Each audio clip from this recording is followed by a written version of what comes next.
Thank you to Source Solar. Go to source.solar and make an appointment with Peter Sorellis. Maybe it's time to get solar panels on your house or business, and Peter will walk you through that process. Source.solar. Thank you to Are You Really Winning? If you or someone you know is struggling with a gambling addiction, as you know, I've talked about my dad's issues with gambling. I wish there were support services like Are You Really Winning so my family could turn to them for help, but you can now. AreYouReallyWinning.com or call 1-800-GAMBLER. And I also want to thank our friends listening on KKNW 1150 in Seattle. Thank you for joining our conversation. And I want to welcome back to the studio one of my favorite candidates that I met during the primary season, Kevin Ryan, who ran to be the senator of the state of Illinois, joins me in studio as my guest co-host today. It's been a minute. Everyone wants to know about your school bus that you took around the country. How are you doing, Kevin? I'm doing great. The campaign was a long, strenuous journey. Yes. I have no regrets about what we did or how we did it. But it's been nice the last 2 months. I've just been taking it easy and relaxing. So has the bus. The bus has been put into storage to take a break as well. I need to do some work on it, too. Sure. I imagine, for those who don't know, Kevin drove to every single county of the state of Illinois in a school bus that has been fitted with a kitchen and a bathroom. And did it have a bathroom? Yeah. It had a bathroom, kitchen, office. Yeah, it's fantastic. Yep, I couldn't believe that desk wasn't bolted down. That's a heavy enough. It was when we started. Okay. Is this, you're like, so the back, I mean, it's got a 20-foot overhang from the rear axle. So, oh boy. It like just the rattling of driving down the highways undid the bolts, and oh my God. And then I just the campaign just got just out of hand, so we're running out with our heads cut off, and so we just never fixed it. It's one of the things I have to fix. Sure, I would imagine. What I was drawn to by your campaign was, talking about the New Deal Democrats, and also now when you reached out to me and said, "Hey, do you have time for me to come in and catch folks up on what I'm doing?" That was also extremely a positive, wonderful flair to send up, because one of the things that I did after I was not successful in my campaign. Now, mind you, it was we ended the campaign, and then I lived in my basement for about a year because of the pandemic. We went right into the pandemic.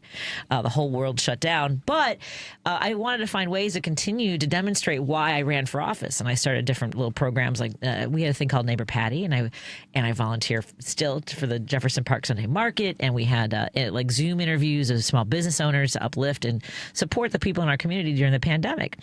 You ran a race with a very high-profile race nationally because of all the money that was coming into the state, a lot of corporate money, a lot of billionaire money.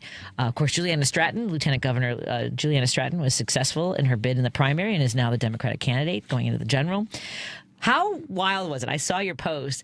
They showed it was all four candidates. They didn't ignore you. They ignored you during the debates, but they put you up on the screen. Well, they couldn't ignore me when the voters voted, right? Yes. Because 5% is a non-insignificant number. Right. And so they pushed me out to the side, tried to ignore me. This person isn't real. But, wait, I guess there's 62,000 votes. That's okay. That's not nothing.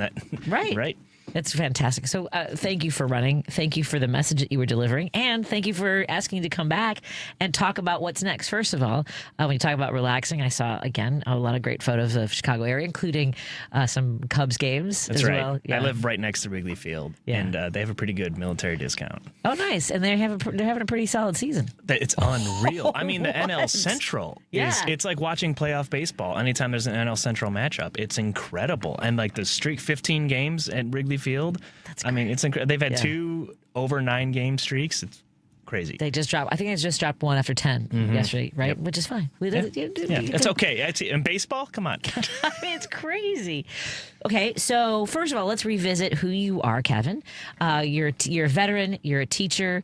You're now a former candidate for Senate of the state of Illinois. That's right. To serve federally. But go back and tell folks a little bit about yourself, where you grew up, and how we got here. Sure. So I grew up in the sleepy little suburb of Orland Park, Illinois. After my family moved when I was born, my family lived in Mount Greenwood on the south side, and I went to St. Mike's down in Orland Park, and then went to Marist High School. And after graduating there, went to University of Illinois in Urbana-Champaign, where I got my teaching license and commissioned as a second lieutenant in the Marine Corps. And then I went on to do about a year of active duty in the Marine Corps, went into the reserve, and did 10 years of teaching reserve, and then started doing some work in the federal government as well. And then I was in D.C. I had 2 great jobs. I was working. I had orders with the Defense Intelligence Agency, and I was working for the U.S. Treasury Department as a civilian. And then Donald Trump got reelected. And I had this moment where it's like, well, I can continue to serve in the federal government. I can continue to serve in the military. Or, crazy idea, isn't this whole thing, this whole democracy thing we celebrate, everything about America, Independence Day is about democracy, running for office, right, moving the needle that way. So I thought we had reached such a critical point of failure that I don't want to be a part of the administration. I want to try and move politics the way that it should be moving. I love that. And I agree completely, especially with really how absurd things have become. Whether every single day I'm like, what was it? Right? You can't keep track of it. No, today it's the reflecting pond in front of right, which is, he wanted it to look blue, and then he went off on a reporter who was like, we have a war with Iran, we have gas prices going up, we have farmers who are struggling, and you want to paint the bottom of the reflecting pool blue, which, by the way, they then said doesn't matter because algae. And he went off on her and said, you might be used to dirty things, baby, whatever, and then apparently called her something disparaging afterwards off mic. But now they're saying what was initially going to cost about $6 million, which he gave to somebody with a no bid contract. As one does. It's now going to cost over $11 million, and for something that probably won't stay blue anyway. Well, yeah, I mean, anyone who's lived in D.C. could tell you what the reflecting pool looks like. It's not because of the concrete. It's on top of it. Right. They drain the pool several times a year, I believe, to clean it. Oh, my God. It's just, it's so deeply dumb. Like now, I guess he sold all these phones for $100, and they came out with the news today that those folks are probably not going to get those phones. Like 59,000 people. I mean, how, the grifter in chief. Yes. Right? There's no bottom to how deeply dumb all of this is. I mean, every time I think, I'm like, oh, this is good. And we've been like this for over 10 years, where it doesn't matter. So, what is next for former candidate Kevin Ryan, New Deal Democrat Kevin Ryan? So I'm really excited for what comes next. And if you remember during the campaign, I had basically 2 pillars of my campaign. One was reform, and the other was my progressive policy agenda, which was the New Deal agenda, right? The government is the answer, and government investment in our communities is how we uplift all of society. So I'm going to be focusing on the electoral reform moving forward because I realized during the campaign, I kind of knew this during the campaign as well, that the New Deal agenda, we can't get to that until we address the structural flaws, the deep structural flaws in our electoral system. So are you familiar with an organization called Veterans for All Voters? No, I'm not. So it's a national organization that advocates for certain electoral reforms. The biggest ones are ranked choice voting, open primaries, and money out of politics. As we know, all roads lead to money in politics as the great source of corruption in our country and dysfunction. So I just got tapped to be the state director for Veterans for All Voters in Illinois. And we're going to be launching an advocacy campaign here shortly to enact some electoral reforms at the state level in the 105th General Assembly. So that's going to be the next thing moving forward. And you can keep an eye out for the bus, which is going to go through a rebrand a bit. Nice. And one thing I love about Veterans for All Voters is that it is a nonpartisan organization, right? And it's simply about making our democracy work. And these reforms that we advocate for, like ranked choice voting and open primaries, there's been enough modeling done by political scientists that show that there is it gives no advantage to either party, faction, or even side of the political spectrum. So it's not political. Yeah. It's just about having democracy actually function, which, as we saw in this last primary, is it functioning? Like when we say democracy is the will of the people, right? Well, when you have someone winning a primary election with 22% of the vote, when only 20% of eligible voters actually come out, do we have the will of the people, or is it a will of a few select electors who decide to come out? Well, and I know that so we often have guests on to discuss ranked choice voting, Fair Vote Illinois, and other organizations, and we are. I think it's a no-brainer. Unfortunately, we have a lot of people in office who see it as a threat to their own incumbency. because if you open it up, and for open primaries, so I think that people probably would need an explanation of what an open primary is, as far as, because so there's a few models. Like Alaska is one example to look at, and it's a top 4 primary, which means it's an open primary. Everyone whoever's running for the office, regardless of party, files the paperwork, and then voters, when they go to vote, they vote for one person, and then they take the top 4 vote getters, and then in the general election, it is they use ranked choice voting for the top 4. Okay, right. And so, and California is a great example, and they're going through this right now where it's a nonpartisan primary, so everyone goes in there once. Now there's a lot of people saying that some of these Democratic candidates need to drop out, otherwise it's possible they could end up with 2 Republican candidates. So that's why that's a top 2 primary, which I don't think is effective. I think if we're going to have an open, then it should be top 4, or really 5 is probably the most ideal. And then you do ranked choice voting from there, because the idea is that if you have 25 candidates who are applying for one office and you're supposed to rank all 25, that's just a little absurd. Yeah. So if we can just narrow that down to the top 5 candidates, sure, and you get one vote, each voter gets one vote, take the top 5 vote getters, and then in the general election, use ranked choice voting of those top 5 or top 4. I think it's a great idea. And let's talk more about ranked choice voting. And we have a question from a listener, too. We're going to take a break here in just a moment. Again, we have as our guest co-host today, Kevin Ryan. He is a former candidate and perhaps a future candidate as well. But he most recently ran in the primaries in Illinois for Senate. Which was wild. The seat that was being vacated by Senator Dick Durbin, the Democratic primary candidate is going to be the Democratic nominee. Thank you. That's Lieutenant Governor Juliana Stratton. Yeah, thank you. I was getting to the words. That's why I had to write notes down.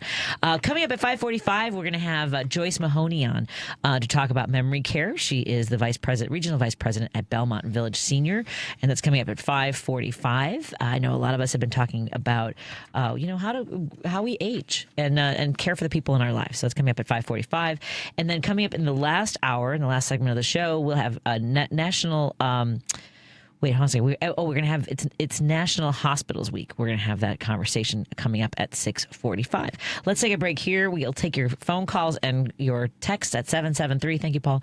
I probably should give you a heads up. 773-763-9278. That's 773-763-9278. That's the number to call or text with any questions or comments. And we'll come back and talk to Kevin Ryan when we come back in just a second on WCPT 820 and KKNW 1150, all on Heartland Signal and Facebook and YouTube. Amy Goodman reports on the news stories rarely covered by the corporate media. Democracy Now! Pope Leo has reprimanded U.S. Defense Secretary Pete Hegseth for using Christian scripture to justify waging war and slaughtering people. During a Sunday Mass in St. Peter's Square, the Pope said God refuses the prayers of leaders who have hands full of blood. Democracy Now! Weekday evenings at 11 on WCPT 820, Chicago's Progressive Talk. Hi friends, this is Jason Bissell from the Center for Acupuncture in Wilmette and Chicago Community Acupuncture. Chico Maku. We have fun with these ads, but what I'd like to talk about today is no fun. Cancer. After watching my mother battle and eventually lose her fight to cancer when she was 40 and I was 9, I decided to go into medicine. Acupuncture is very effective at helping people go through cancer treatments with less side effects and better outcomes. My father needed 8 weeks of radiation for his throat. His doctors told him that after 2 weeks he would lose his voice, after 4 weeks he'd be on soft food, and after 6 weeks he'd need a liquid diet. Well, he got acupuncture twice a week, he never needed soft food, never went on a liquid diet, he just got a little hoarse. This improved his quality of life and his mood. For everyone fighting cancer out there, I can help. Go to ChiComAcu.com or CenterForAcu.com in Wilmette, ChicoMacu.com or CenterForAcu.com, and be well.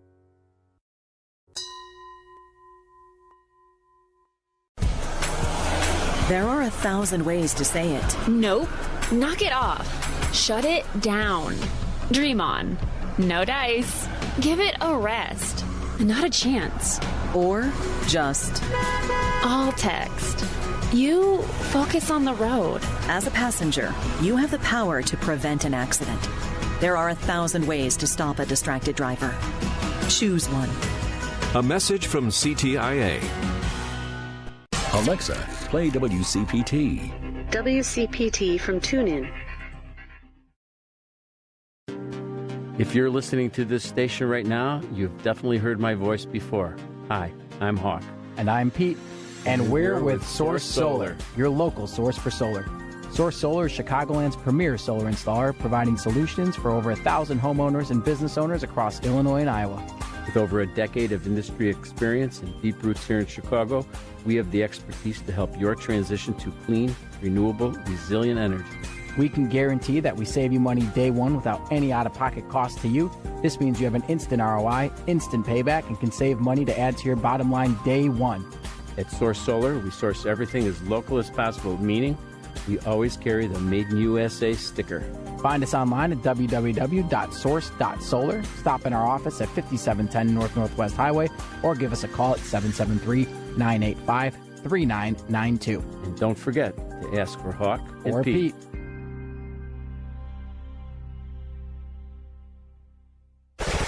No detours, no distractions.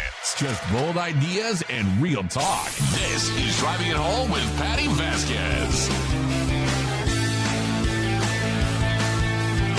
Thank you so much for joining us. We continue our conversation here on WCPT 820 Heartland Signal and KKNW 1150 in Seattle. Thank you, everybody, so much for joining us.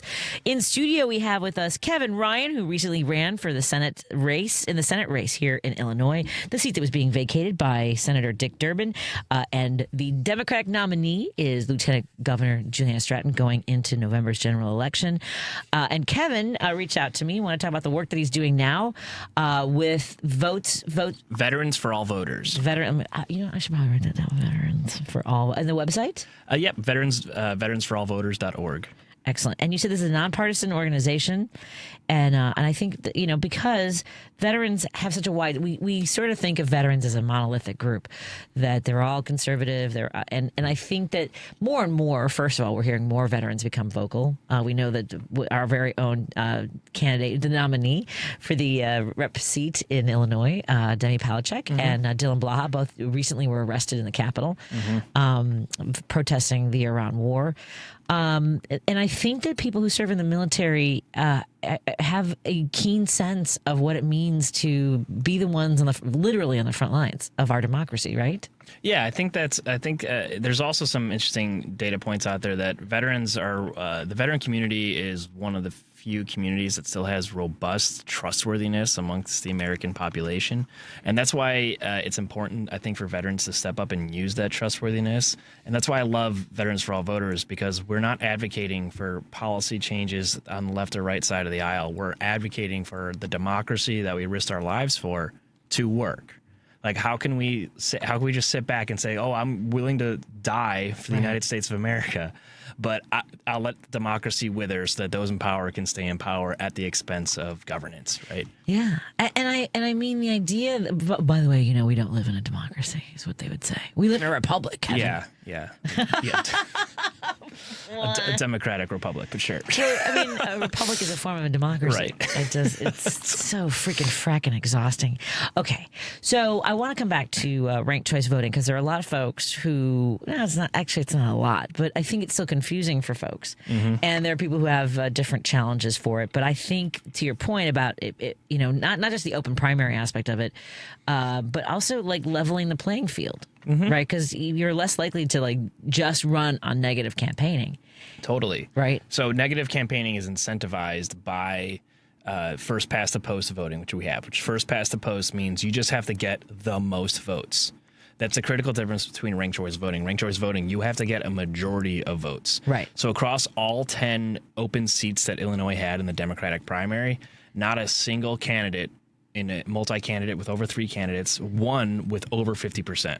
Yeah. I think Jennifer Todd down in the 15th district came the closest at 44%, and then Juliana Stratton got 40%, but no one got over 50%, meaning the majority of voters did not vote for those people. And because of the way things are gerrymandered, there's no meaningful opposition, which means they are going to win. So the majority of voters, if we flip it, right, it's not that Daniel Biss won the 9th district. You could also say he did under our system of plurality, plurality system. But if you flip it, you could also say very truthfully that the majority, 70+% of voters, did not vote for Daniel Gross, right? And so this is the problem across all of these open seats, is that the majority of voters are not voting for the winners. And so is this the will of the people when the majority of voters are not voting for the winner?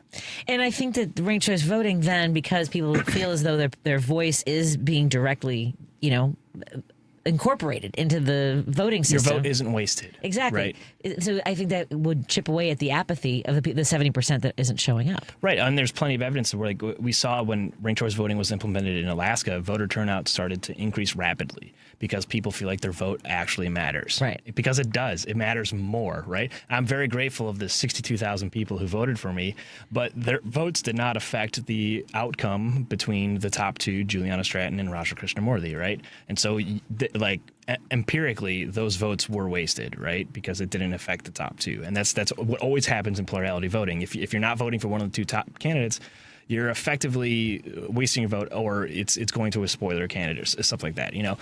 With ranked choice voting, and this is the also thing that I saw on the campaign trail everywhere I went.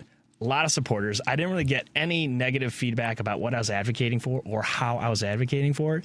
The only negative feedback I got was, you can't win, so I'm not going to vote for you because I don't want to waste my vote. Now, if we had ranked choice voting, I would. I heard that all over the place, and I get it, and I empathize with it. And so, look, I've heard your feedback. I've taken it down. Now let's do something about it in the 105th General Assembly.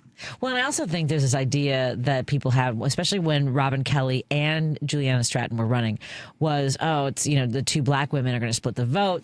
I'm guessing some people you're going to be a spoiler because... Yeah, people said a vote for me is a vote for Raja, right? Because our plurality system incentivized this negative campaigning, and the Stratton campaign did a really good job of painting Raja as just this nightmarish, like MAGA light person. And if you don't vote for him, or if you don't vote for anyone but Juliana, then you're going to elect this MAGA person, which is it's not true. I mean, Raja Krishnamurthy is not my ideal Democrat. I don't want him to be senator, but he's also not, he's not Trump, right? Right. And so it's not as bad as they painted it, but they're incentivized to paint it that way because then people are motivated to say, well, I don't want a Trump senator, so I'm going to vote for who has the best shot. Oh, it must be the lieutenant governor. For various reasons, money, the backing of the governor, et cetera. Don't you also think there was also just a massive amount of Raja Krishnamurthy oversaturation? I don't think he did himself any favors because he put himself out there as the front runner early on, and no one likes a front runner. Right, people love underdogs and want to root for the underdog, and so again, the Stratton campaign was able to kind of paint themselves as the underdog, which is really funny because you're backed by a billionaire and a governor who $10 or $15 million was written to a super PAC that ran ads on her behalf. And so, you're not really the underdog in that case, but so I think he positioned himself in first place and oversaturated the market for sure. And that opened the opportunity for Juliana Stratton to come in and be the underdog that kind of, cuts his feet out from underneath him. We are talking to Kevin Ryan, who's our guest co-host this evening. In a few moments, we're going to be joined by Joyce Mahoney, who's the Regional Vice President of Memory Care at Belmont Village Senior Living. It is National Women's Health Week, and we want to talk a little bit about, it's funny, I am on I'm now in the part of my life where I have to be much more mindful, and I also hope that I didn't wait too long to be mindful. I'm 54, so we're going to talk a little bit about, as we get older, some of the things we should start thinking about our brain health. And we should all be doing that earlier and earlier because, we want to enjoy our lives. Maybe we're not riding around the whole state of Illinois in a school bus the way Kevin Ryan did. That's not healthy for your brain, I'll tell you that. You don't know that? I think the variety. I mean, I love that you were one of I asked you a question that you were able to answer like that, and I won't tell you which candidate in the race you were in. The same question, which was, what was one of your favorite meals that you had? And I can't remember. It wasn't a horseshoe. It was like some great diners. It was a variant of a horseshoe. It was a Chinese American fusion. That's right. Yeah, in Illiopolis, the geographic center of Illinois, a place called Uncle Monkey's. Yes, Uncle Monkey. Shout out to Uncle Monkey's in Illiopolis. Let's take a break here and check in with our friend Joyce Mahoney, Regional Vice President of Memory Care at Belmont Village Senior Living. If you are on hold, I will take your phone calls after our interview with Joyce Mahoney after this on WCPT 820 Heartland Signal and KKNW 1150.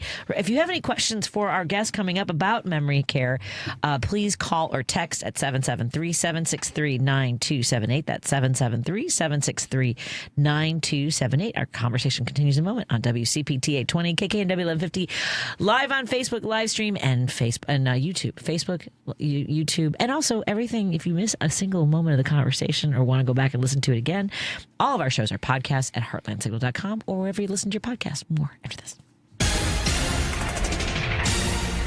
You're listening to WCPT 820. Here's the latest Chicago weather update. I'm meteorologist Ray Miller in the Weatherology Weather Center. Clear skies tonight, a low temperature of 45 with light east winds. Chance of showers and thunderstorms on Tuesday with a high temperature of 77 and southwest winds at 15 to 30 miles an hour. Cloudy and a little bit cooler Wednesday, high of 61. Northwest winds at 15 to 30. Thursday, sunshine with a high of 62. Friday, a couple of showers with a high of 71 degrees. That's the latest Chicago weather update. Right now, it's 53. This is Chicago's Progressive Talk, 820 AM, WCPT Willow Springs, and online at WCPT820.com, where facts matter. Amy Goodman reports on the news stories rarely covered by the corporate media. Democracy Now! Pope Leo has reprimanded U.S. Defense Secretary Pete Hegseth for using Christian scripture to justify waging war and slaughtering people. During a Sunday Mass in St. Peter's Square, the Pope said God refuses the prayers of leaders who have hands full of blood. Democracy Now! Weekday evenings at 11 on WCPT 820, Chicago's Progressive Talk. This is Tony Moret. I'm an estate planning attorney who drafts living trusts and wills for my clients. You have probably heard my ads here on WCPT for the last few years. Your fellow listeners, when we have completed their plans, say, I wish I had done this sooner. It wasn't nearly as hard as I thought it would be. We can complete your estate plan within 30 days or less.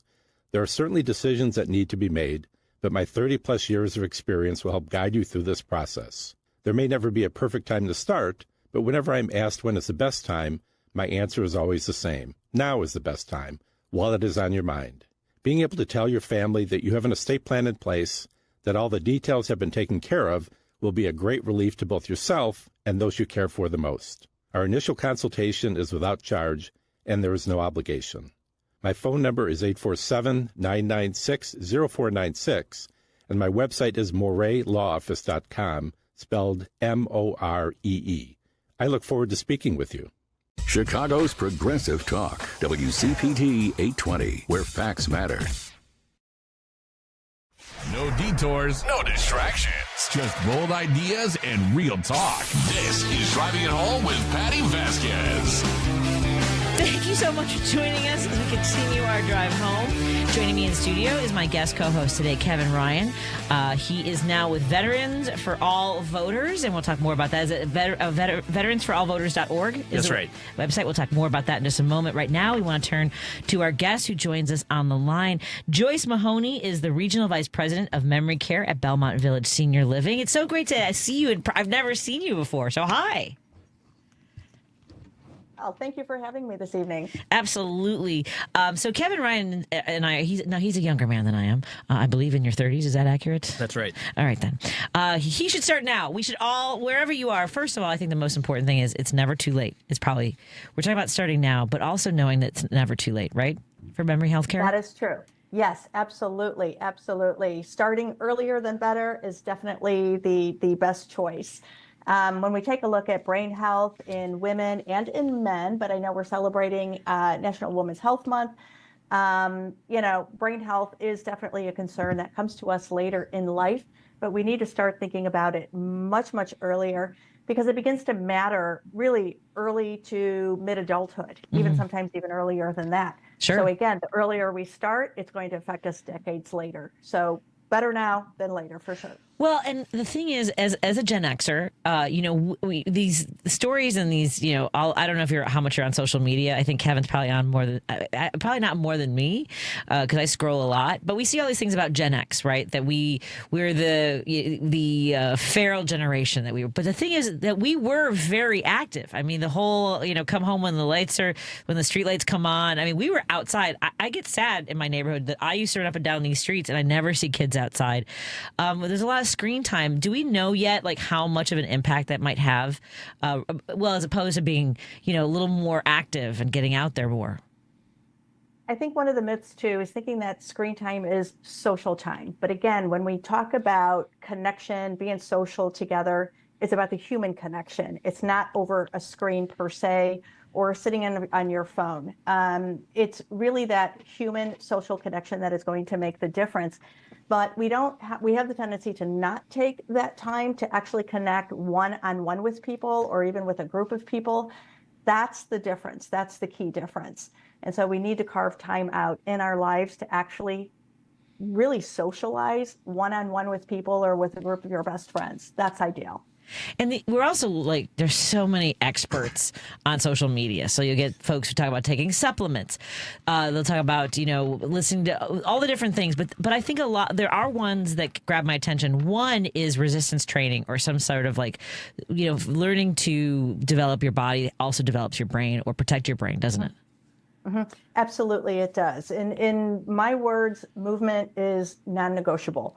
You've got to move. And I have to tell myself that lesson as well, because, I have the tendency to sit at my laptop. I'm at work, we're busy. We're focused on different things, but you've got to get up and move. So the physical movement is definitely key to brain health. We tend to suffer from oxidative stress because, again, we're not getting enough aerobic movement to get that oxygenated blood to the brain to keep the brain healthy and active. So movement, in my opinion, is non-negotiable. I just heard a thing, again, from, I'm sure, a social media expert, which is that dance is one of those things, because we know that music is very stimulating for the brain, especially for people who are dealing with memory loss. So I'd imagine that makes sense that dancing is both movement and, because there's math involved, first of all, with dancing and rhythm and music, right? Mm-hmm. Dance is a great form of exercise, and it's actually mind, memory, body movement because you're doing multiple things simultaneously. So again, especially if you're dancing specific choreographed dance steps to the rhythm of music, so you're using your brain to follow the dance steps, the rhythm, remembering, memory recall, again, keeping in tune the whole bit. So dance is definitely great. It causes the body and the brain what we call to do dual tasking. Okay. So again, doing things simultaneously, which is great.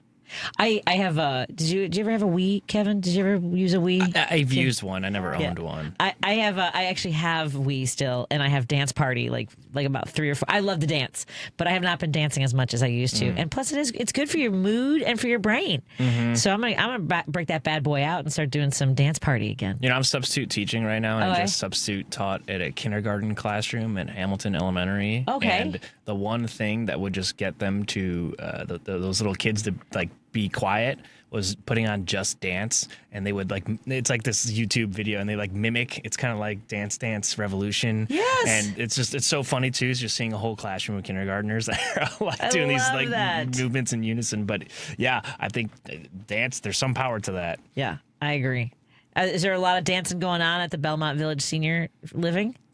Oh, you bet there is. There definitely is. We can have dance marathons. We do dancercise, all different forms of fitness. But dance is a favorite, I have to tell you. The residents get to pick out their own genre of music. We choreograph the dance steps. We actually even put on performances also. So again, they have an exhibition of everything that they've learned. So when you're good, you can show off your dance steps. Absolutely. I love that. So what are some of the other, maybe some everyday habits that can play a role in maintaining cognitive function over time? Yeah, good question. So again, number one, we talked about physical activity. So again, physical activity improves blood flow to the brain. It supports memory, attention, executive function. So again, just keeping moving, whether it's dance, walking, whatever that looks like for you. Sleep is another one. We have to get quality of sleep. So many of us are sleep deprived. So ask yourself, how much good sleep am I getting per night? And it really is, you should get the 8 hours of sleep. Anything less than 6, your brain's not going to work as well as it normally would if you got more sleep. Nutrition, the old adage of you are what you eat. Well, it is very true.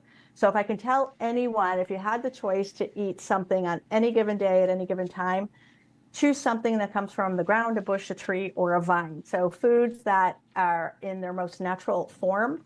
not processed, not altered in any way. So if the food comes from a plant, it's grown from a plant, eat it.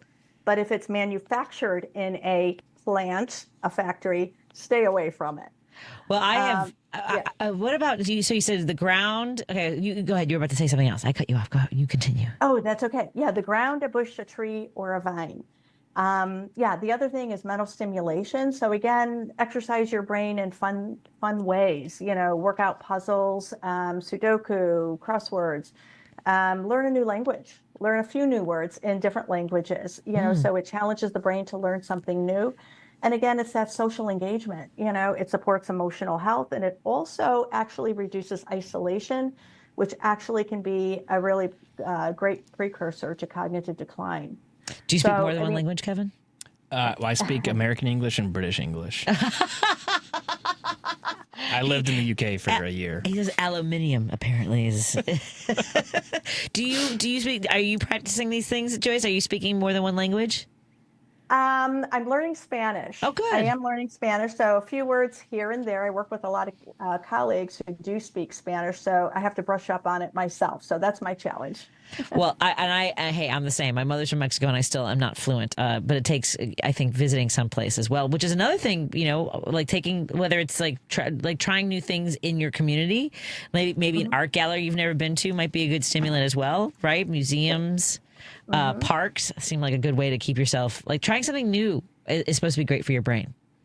Opportunities for learning, new life experiences, education, it's terrific. Excellent for the brain. And one of the things that we do at Belmont Village, we actually offer college courses for our residents.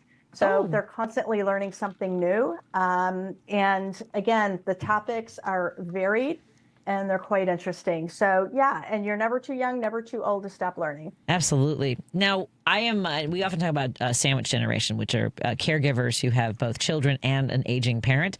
There are some unique, even more unique caregivers. I have an adult son with severe disabilities and a 91-year-old mother who lives with us. And so, it's... I have to say it is a joy to be able to, I feel privileged that I'm able to care for my son in my home, that my mother's able to live with us still independently. It is also mentally and sometimes physically exhausting. So tell us a little bit about the strains. And I did all that while going through perimenopause and menopause. So it's been fun. I'm fine. Totally fine. It's just a joy. Yeah. Caregiver stress. Again, when we care for people, we have to start with caring for ourselves because we can't care for anyone else if we're not caring for ourselves in the first place, right? So caregiver stress can occur, but it's really multidimensional. It affects emotional, physical, and psychological well-being.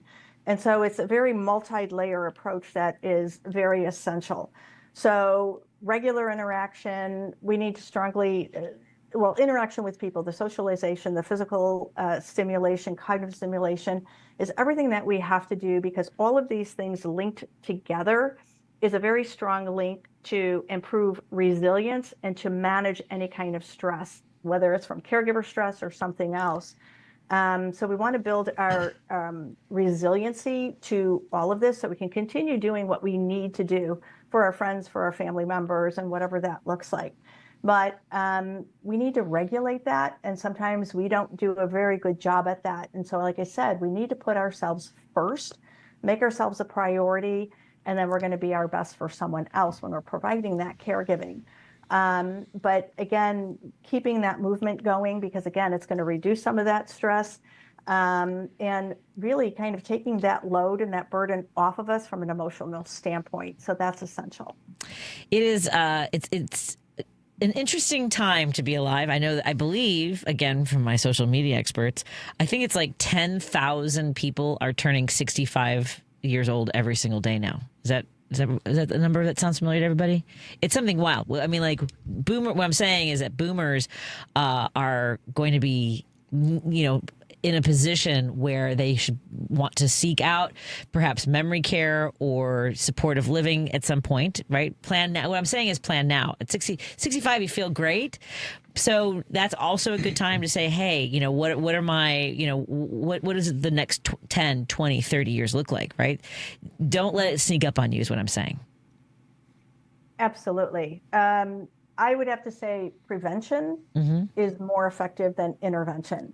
So whatever that looks like and whatever's going on in your life, I mean, some of those small choices that we make today are going to shape our lives, our health, cognitive abilities in decades later. So again, we've got to make those decisions. We've got to plan for our future.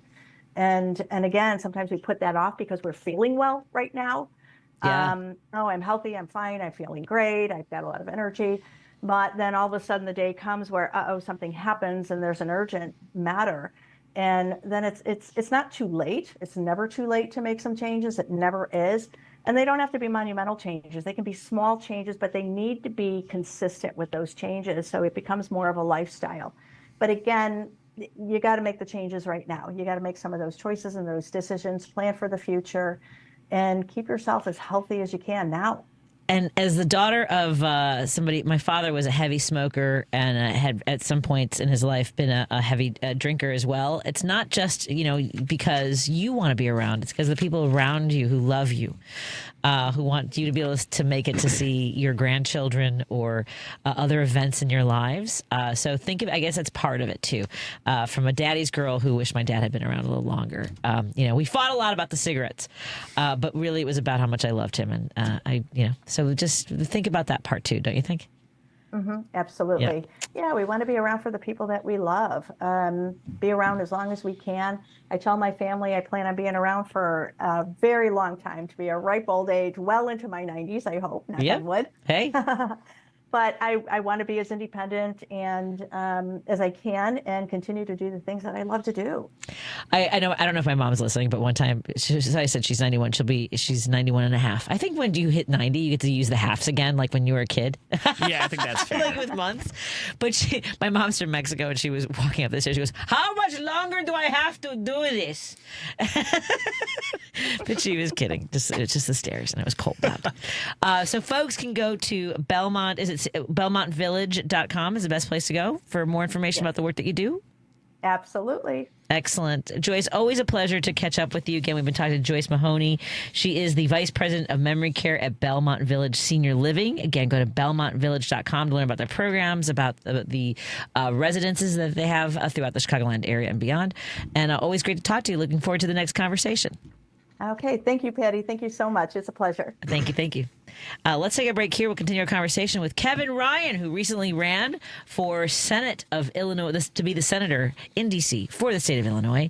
And we'll talk more about what he's up to. He's working with Veterans for All Voters. You can go to veteransforallvoters.org to learn more about the work that they do. We'll learn more about that and take your phone calls when we come back on WCPT 820 Heartland Signal, KKNW 1150 in Seattle, and all of our friends watching the live stream on Facebook and YouTube. Thank you all for being here.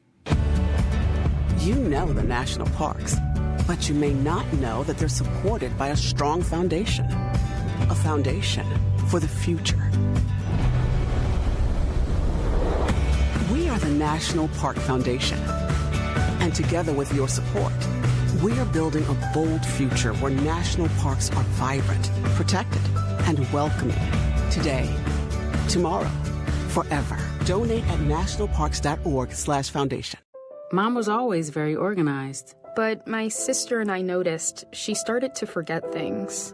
Telling my girls about my Alzheimer's diagnosis was hard. But Mom's early detection gave us time to make a plan.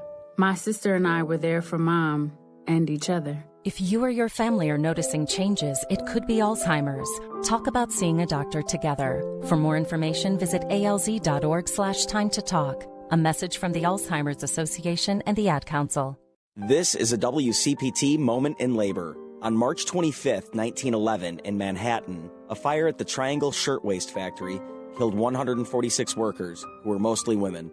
The victims of the fire were unable to leave the burning high-rise building due to the exits being locked and were forced to leap to their deaths from the 8th, 9th, and 10th floors. Locking doors was a common practice to reduce theft and unauthorized breaks at workplaces. As a result of the fire, the New York State Legislature formed the Factory Investigating Commission, whose findings led to 38 new laws regulating labor. Some of the new laws mandated better egress, the installation of better alarm and sprinkler systems, and increased availability of fire extinguishers. Coincidentally, the American Society of Safety Professionals was formed, which now manages, researches, and consults occupational safety and health across 75 countries. This has been a WCPT Moment in Labor. We are working for your rights. Because facts matter. You are listening to WCPT 820. If you're listening to this station right now, you've definitely heard my voice before. Hi, I'm Hawk. And I'm Pete. And we're with Source Solar, your local source for solar. Source Solar is Chicagoland's premier solar installer, providing solutions for over 1,000 homeowners and business owners across Illinois and Iowa. With over a decade of industry experience and deep roots here in Chicago, we have the expertise to help your transition to clean, renewable, resilient energy. We can guarantee that we save you money day one without any out-of-pocket cost to you. This means you have an instant ROI, instant payback, and can save money to add to your bottom line day one. At Source Solar, we source everything as local as possible, meaning we always carry the Made in USA sticker.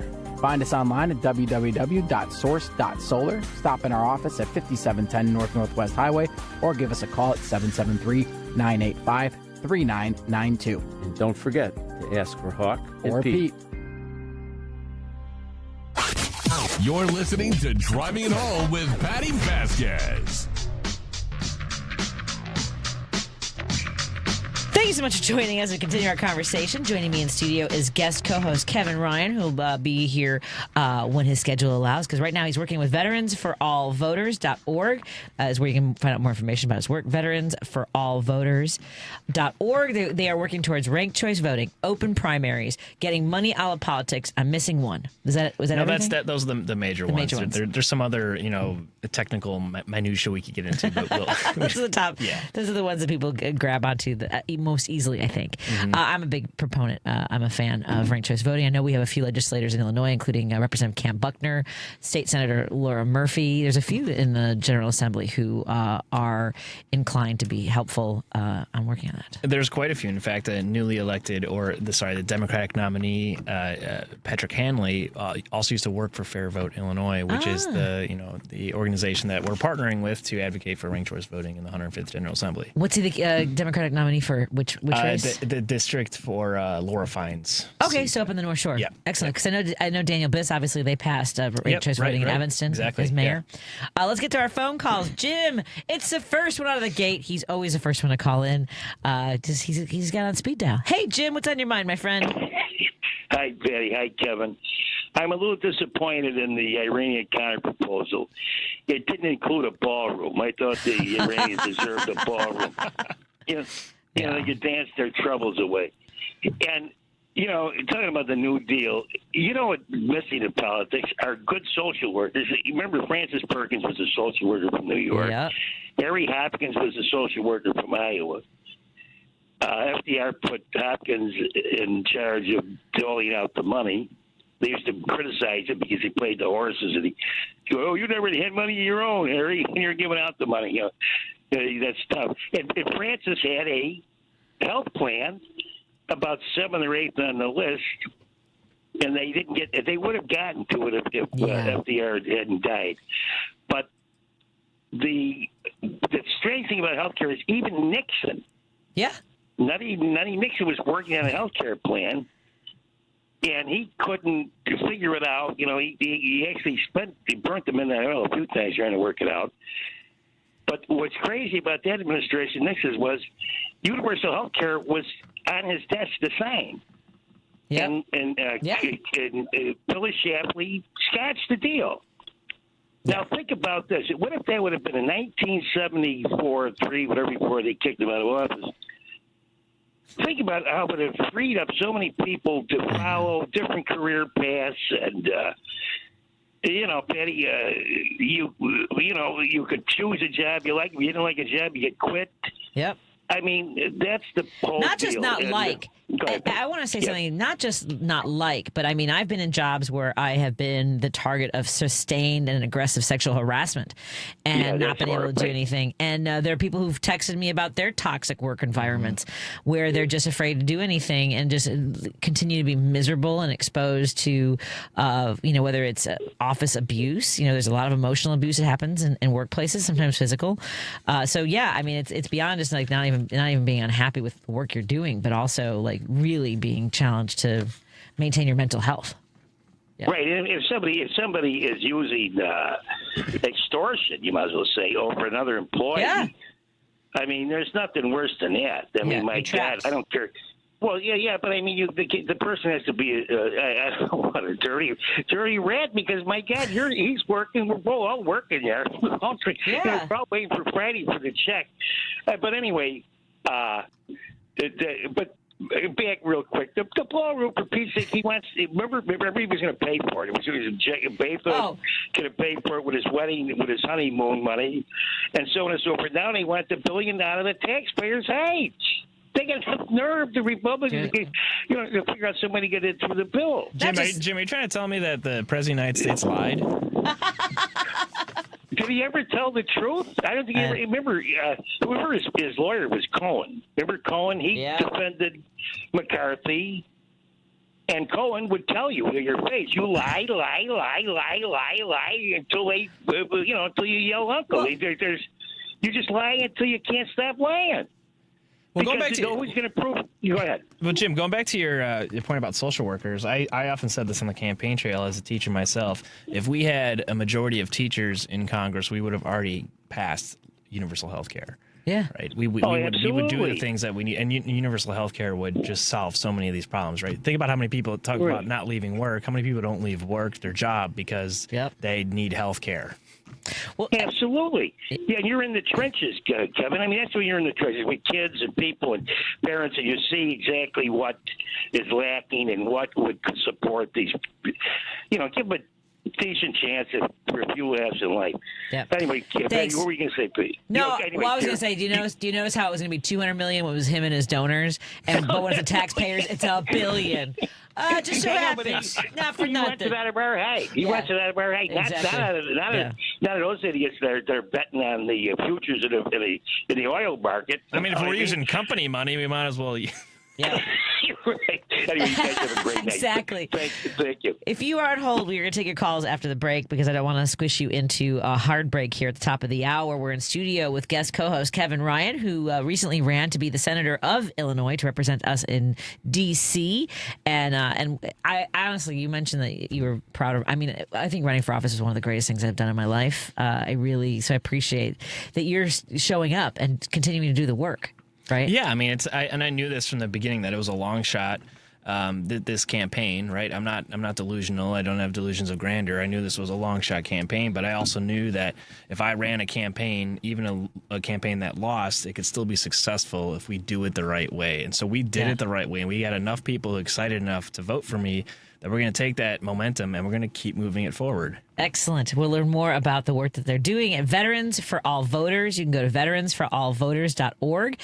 Their mission, three of the top things that their mission includes are getting money out of politics, ranked choice voting as something that makes our voices heard more directly than the system we have right now across the country, and open primaries. That's right. Which we'll talk more about when we come back in a little bit on WCPT 820 Heartland Signal, KKNW 1150 in Seattle. Hi, everyone watching online. Look at me, almost on time for the break, Paul. I almost made it. Okay, 4 seconds, 5 seconds, 6 seconds too late. Check up on health with Chris Whitting. Impulsive behavior is common in teenagers. Dr. Robert Whalen from the University of Vermont led a brain imaging study that examined how the brains of teens with ADHD differ from those who use drugs or alcohol. There are different brain regions driving different kinds of impulsivity. So even though you might see the same impulsive behavior, it might be actually driven by different brain networks. So for example, we found a couple of regions that were associated with ADHD and another different set of regions that were associated with drug use. So I guess what we've done is produced a more sophisticated analysis of what the impulsive teenager is doing. So can addictive behavior run in families? There is certain heritability in drug addiction, but it's very difficult to tease apart because people and families share the same DNA, but they also share the same environment. And although we've shown that there might be a propensity for certain people to start using drugs or to use certain types of drugs, the overall picture is very complicated. With Checkup on Health, I'm Chris Whitting. Amazon Business. With smart business buying, innovative AI tools optimize your purchasing experience, paired with delivery options built for business. Learn more at amazonbusiness.com. AP News, I'm Ben Thomas. The last remaining passengers from that cruise ship hit by a deadly hantavirus outbreak have now disembarked and boarded flights home to more than 20 countries where they've entered quarantine. Julie Walker has the latest. An American and a French woman test positive. The U.S. citizen among 18 people brought to America. 16 taken to the National Quarantine Center in Omaha, Nebraska. 2, including one with mild symptoms, went to a containment unit at Emory in Atlanta. The CDC's Dr. Brendan Jackson asked if authorities can guarantee Americans won't catch hantavirus from those returning passengers. There are no guarantees in life. We're putting as many measures in place as possible to ensure that people are safe and healthy, and we keep the community safe and healthy as well. Dr. Brian Christine with HHS stressing the risk to the public is very low. The Andes variant of this virus does not spread easily, and it requires prolonged close contact with someone who is already symptomatic. 3 people died since the outbreak. Hantavirus is primarily transmitted through contact with droppings from infected rodents. I'm Julie Walker. President Trump says the Iran ceasefire is on life support after he rejected Tehran's latest proposal to end the war. John Gambrell reports from Dubai. The Iranians are insisting they want to see sanctions relief as well as a blockade by the Americans targeting their ships lifted. From the American side, they say they want to see Iran lift its chokehold on the Strait of Hormuz. They also want to see Iran give up its nuclear program. That includes the highly enriched uranium that's believed to be buried in the country after earlier American strikes on atomic facilities there. And we are seeing an uptick in attacks targeting Gulf Arab countries as well as ships in the region. Oil prices rose. Brent crude nearly 3%, settling above $104 per barrel. AAA puts the national average for gasoline at $4.52 per gallon. On Wall Street, stocks saw modest gains. This is AP News. Baseball lost one of its most fiery and successful figures over the weekend. Mourning the death of Atlanta Braves Hall of Fame manager Bobby Cox. This team is the hardest working, hardest trying team we've ever had here. They just...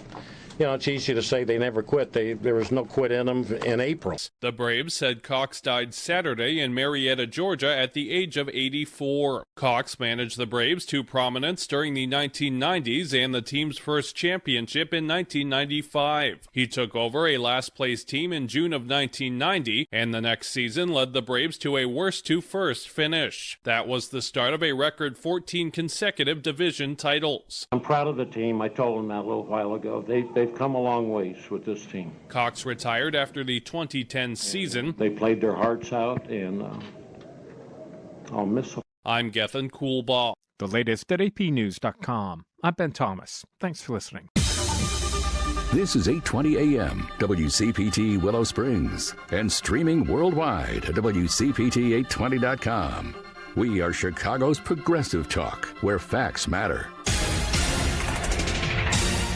Now, your WCPT 820 weather update. I'm meteorologist Ray Miller in the Weatherology Weather Center. Clear skies tonight, a low temperature of 45 with light east winds. Chance of showers and thunderstorms on Tuesday with a high temperature of 77 and southwest winds at 15 to 30 miles an hour. Cloudy and a little bit cooler Wednesday, high of 61. Northwest winds at 15 to 30. Thursday, sunshine with a high of 62. Friday, a couple of showers with a high of 71 degrees. That's the latest Chicago weather update. Right now, it's 53. Small businesses are the heart of America. Like you, these entrepreneurs started out with a dream and a drive to build a better life.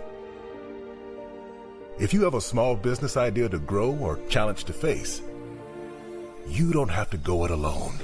Since 1964, SCORE has helped millions of entrepreneurs build their businesses. Today, they are the nation's largest nonprofit source of expert mentoring, resources, and education.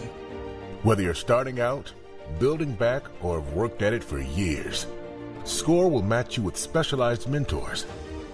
Our thousands of volunteers provide the guidance and connections you need for free. Your success is waiting. SCORE is ready to help. Find a mentor today at SCORE.org. Hey Google, play WCPT. Streaming Chicago's progressive talk from TuneIn. Driving it home with Patti Vasquez, Patti Vasquez. From global conflicts to greenhouse gases, the folks refusing to wear masks says, and politicians getting caught grabbing ass says, she's driving driving it home with Patti Vasquez. Thank you so much for joining us. We continue our drive home. Joining me in the studio is my guest co-host, Kevin Ryan, who recently ran to be the senator of Illinois in our most recent Democratic primaries. He is now working with veterans. You said you had a title there. Treasurer? The state director. State director. Oh, I'm sorry. Let me put that down. I don't know why I said treasurer. State director of Veterans for All Voters. Go to veteransforallvoters.org, and we're going to talk more about the work that he's doing with that organization in just a few moments. I want to thank our sponsors, Pride Coffee Roasters. Go to pridecoffeeroasters.com and put in an order for some of the best single origin roasted to order coffee beans you will ever have. So good. Today, my blend, my husband made the Honduran blend, which is fantastic. I think it's notes of peanut brittle. I was going to say Peter Brady, and that would be weird for it to be in my coffee. That would be weird, I don't know why he's in my coffee. It's really freaking good. So delicious. So thank you to our friends at Pride Coffee Roasters for making some of the best coffee around. Go to pridecoffeeroasters.com. We also want to thank our friends at Are You Really Winning? If you or someone you know is struggling with a gambling addiction, please call 1-800-GAMBLER or visit areyourreallywinning.com. I'm so proud to partner with them and shine a light on I know that there's shame in being addicted, or there's a lot of rage and resentment that can come out of having a gambling addiction. So please call 1-800-GAMBLER if you or someone you know is struggling with a gambling addiction. We also want to thank our friends at Source Solar. Peter Sorellis will walk you through the process of getting solar panels on your house or business, maybe a school bus that drives around the state. I don't know if you can do that, but at any rate, Source.solar is your place to learn more about getting solar panels on your house or business. Now, Kevin, we have some more phone calls to take. Let's do it. We've got Max in North Carolina. Thanks for holding on, Max. What's on your mind, my friend? You were the second caller in the gate. You've been holding on for over 40 minutes, I believe. Yeah, I probably was.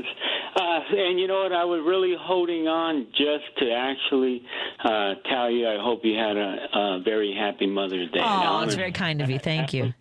That was, cause I remember one time when I was up in Minnesota and I was going down to a protest at the Capitol. This is like, when they had the Republican convention up there. Uh-huh. And I think it was in 2005, somewhere around there. And I was walking down University Street, and I walked by this woman. She was walking out of this store or whatever it was, and I stopped to ask her a question, and I was talking to her for a while, and I noticed that she had two kids. I always ask people a lot of questions. She had two kids, and she just came out from a plasma place. She donated plasma. I guess she needed some money, and I was like, wow, the things that mothers have to do, for their children, Yeah. and that right there, and I mean, and when I listen to you and you talk about whatever I'm not gonna get too much into it about what you talk about, and I'm like, wow, I go, like you and women like that, you actually make our country really great. Oh, that's very kind of you. Thank you so much. Just imagine Max. if we had a woman president. I mean, we tried. It depends on which woman it was. Fair. That's fair. That's fair. Yeah. I mean, Flora Loomer's on the ticket. I don't. Yeah, right. Let's not do that. Or Marjorie Taylor Greene. Yep. But anyways, okay, so I'm going to change it a little bit now because somebody brought up, I actually grew up in California. One of my uncles went to the same school that Richard Nixon went to, which was Whittier College. And so I read most of his books. And I more or less followed him for through most of his life. So we used to ride our boat, like our boat past his house, and I wouldn't say negative stuff to him because he lives right on the water and right by Dana Point, the next city over. I forget the name of it. Yeah. But people would say stuff to yell stuff out at him and stuff like that. Gotcha. But like I actually like the guy. One of my teachers who fought in the Battle of the Bulge. Oh my God! Wow.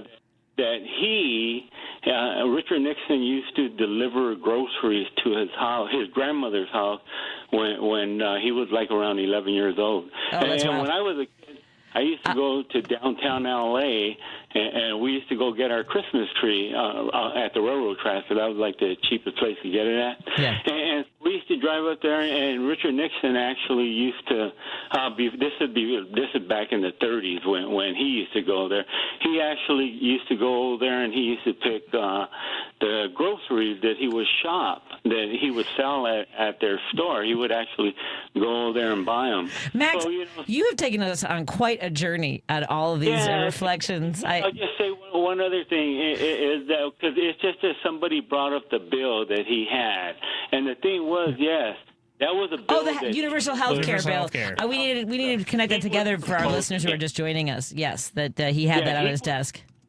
Yeah, he was proposing it. It didn't pass Congress. It did not pass the Senate. That was something that he was proposing. Yeah. And it never got anywhere because of Watergate. Yeah. Nixon, when I was a little kid, we used to get acid rain, and it would burn your eyes. Oh, yeah, the EPA. He was actually, thankfully did something with the environment. Max, I got to make sure I get to some of these phone calls. I thank you so much. Thank you for taking my call, and happy Mother's Day. Thank you so much. Thank you. That was I didn't know which way we were going to go with all that. There was a lot of turns there. Let's see. Thank you, Max. That was lovely. Paul in Seattle's on the line. You're on with me and Kevin Ryan. What's on your mind, Paul? Hey, Patty. Again, happy Mother's Day. Thank you. Belated. And I just wanted to point something out. I said this in my when I was speaking at my church yesterday because it was Mother's Day, that the probability of any one of us being born is 1 in 400 trillion. 1 in 400 trillion. Yeah. Now, put that in perspective. 400 trillion is such an astronomical number. I tried to figure out I said that's 1,000 times more stars than there are in the Milky Way galaxy. But the galaxy is kind of incomprehensible, too. So I said the other comparison would be 1 in 400 trillion is like winning the lottery every day for 1,000 years. That's wild. Yeah. So the way to think about that, at least the way I've thought about that, actually, the first time I ever heard that was when John St. Augustine was subbing for Joan Esposito. And I said, what is he making that? And I looked it up right away, and sure enough, that's what I found. So that's right. And so when I think about, when you think of it, I hit the jackpot every day for 1,000 years. I think about when I get down and out about why did I have to be born blind, I thought, wait a minute, I've already hit just being born at all. I hit the jackpot. So, you got your challenges with Declan, but that's a statistical miracle, if not, Well, considering he's only the 53rd person on the planet with his disorder, so he hit the jackpot twice, yes. Yeah, so, I don't know. I'm not sure what kind of jackpot that is. At any rate, yes, I get where you're coming from. I appreciate it. Let me say hello to Kevin. And if I lived in Illinois, I would have supported you. I really appreciate that. Thank you. Well, because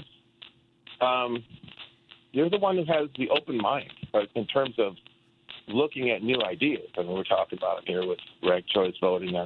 So let me run a couple of things past you about the Constitution, because I know you're a history teacher and a constitutional student.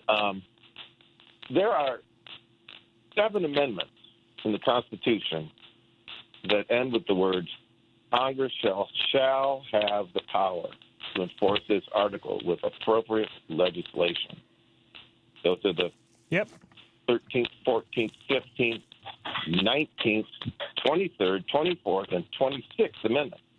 The 18th Amendment says that too, but the 18th Amendment has been repealed. That was about prohibition.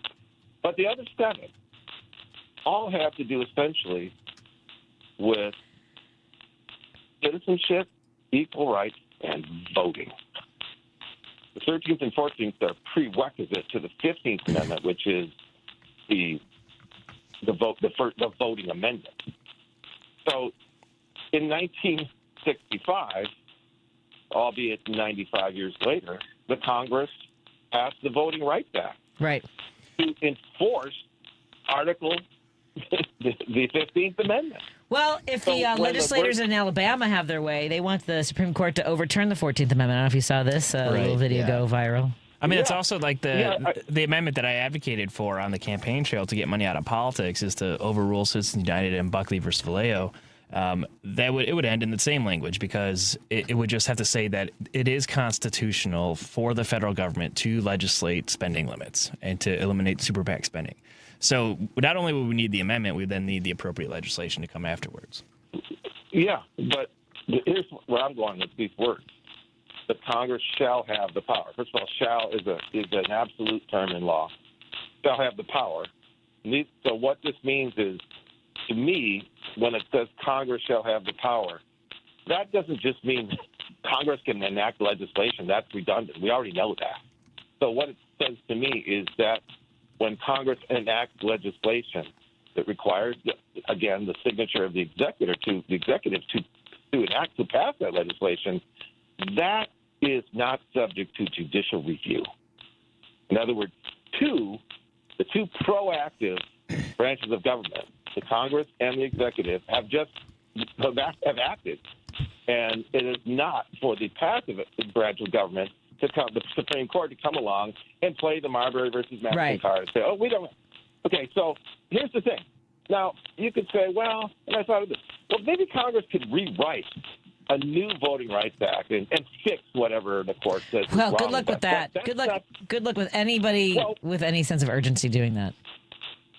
No. Well, the problem is it wouldn't do any good, Patty, because the Supreme Court has essentially ruled that racism is over. Yeah. Now, I don't know where the hell they have a constitutional authority to make a subjective ruling like that. Well, I mean, it is. I mean, it's Article 3, Section 2. I mean, it is.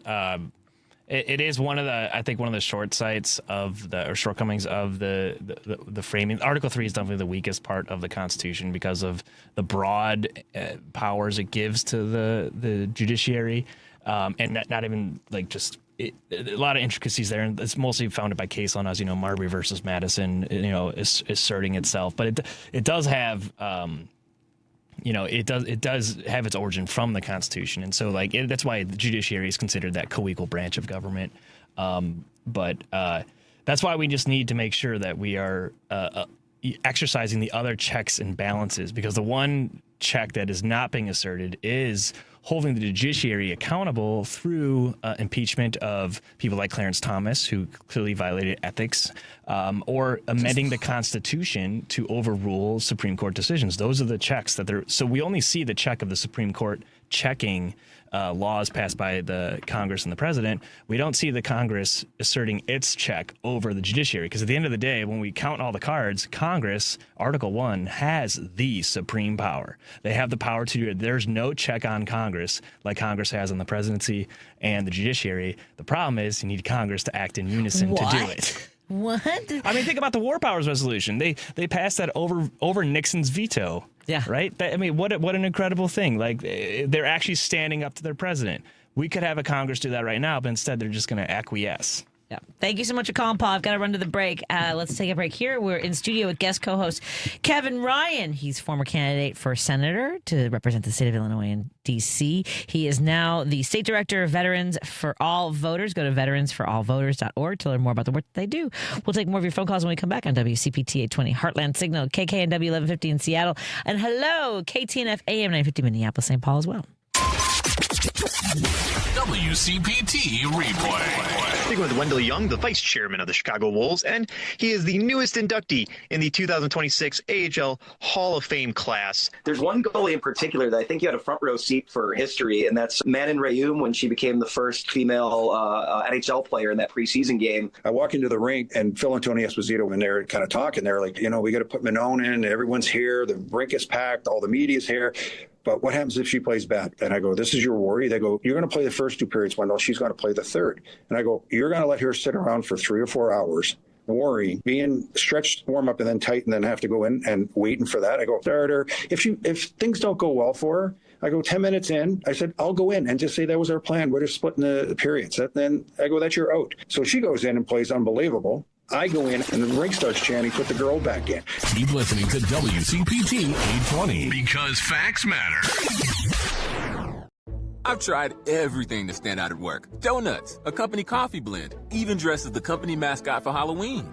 There's an easier way, a ComEd facility assessment. Their engineer gave my company free insights and actions that saved us $732,000 on energy. Easy, right?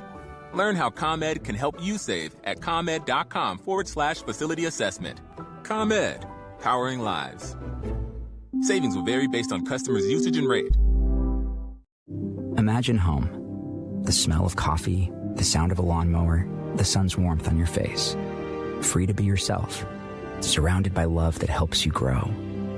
This is a place to call home. That's an American dream we all deserve. But in 50% of U.S. states, you could legally be denied housing if you are LGBTQ+. Get the facts and hear real stories at lovehasnolabels.com. Brought to you by Love Has No Labels and the Ad Council. Hey Google, play WCPT. Streaming Chicago's progressive talk from TuneIn.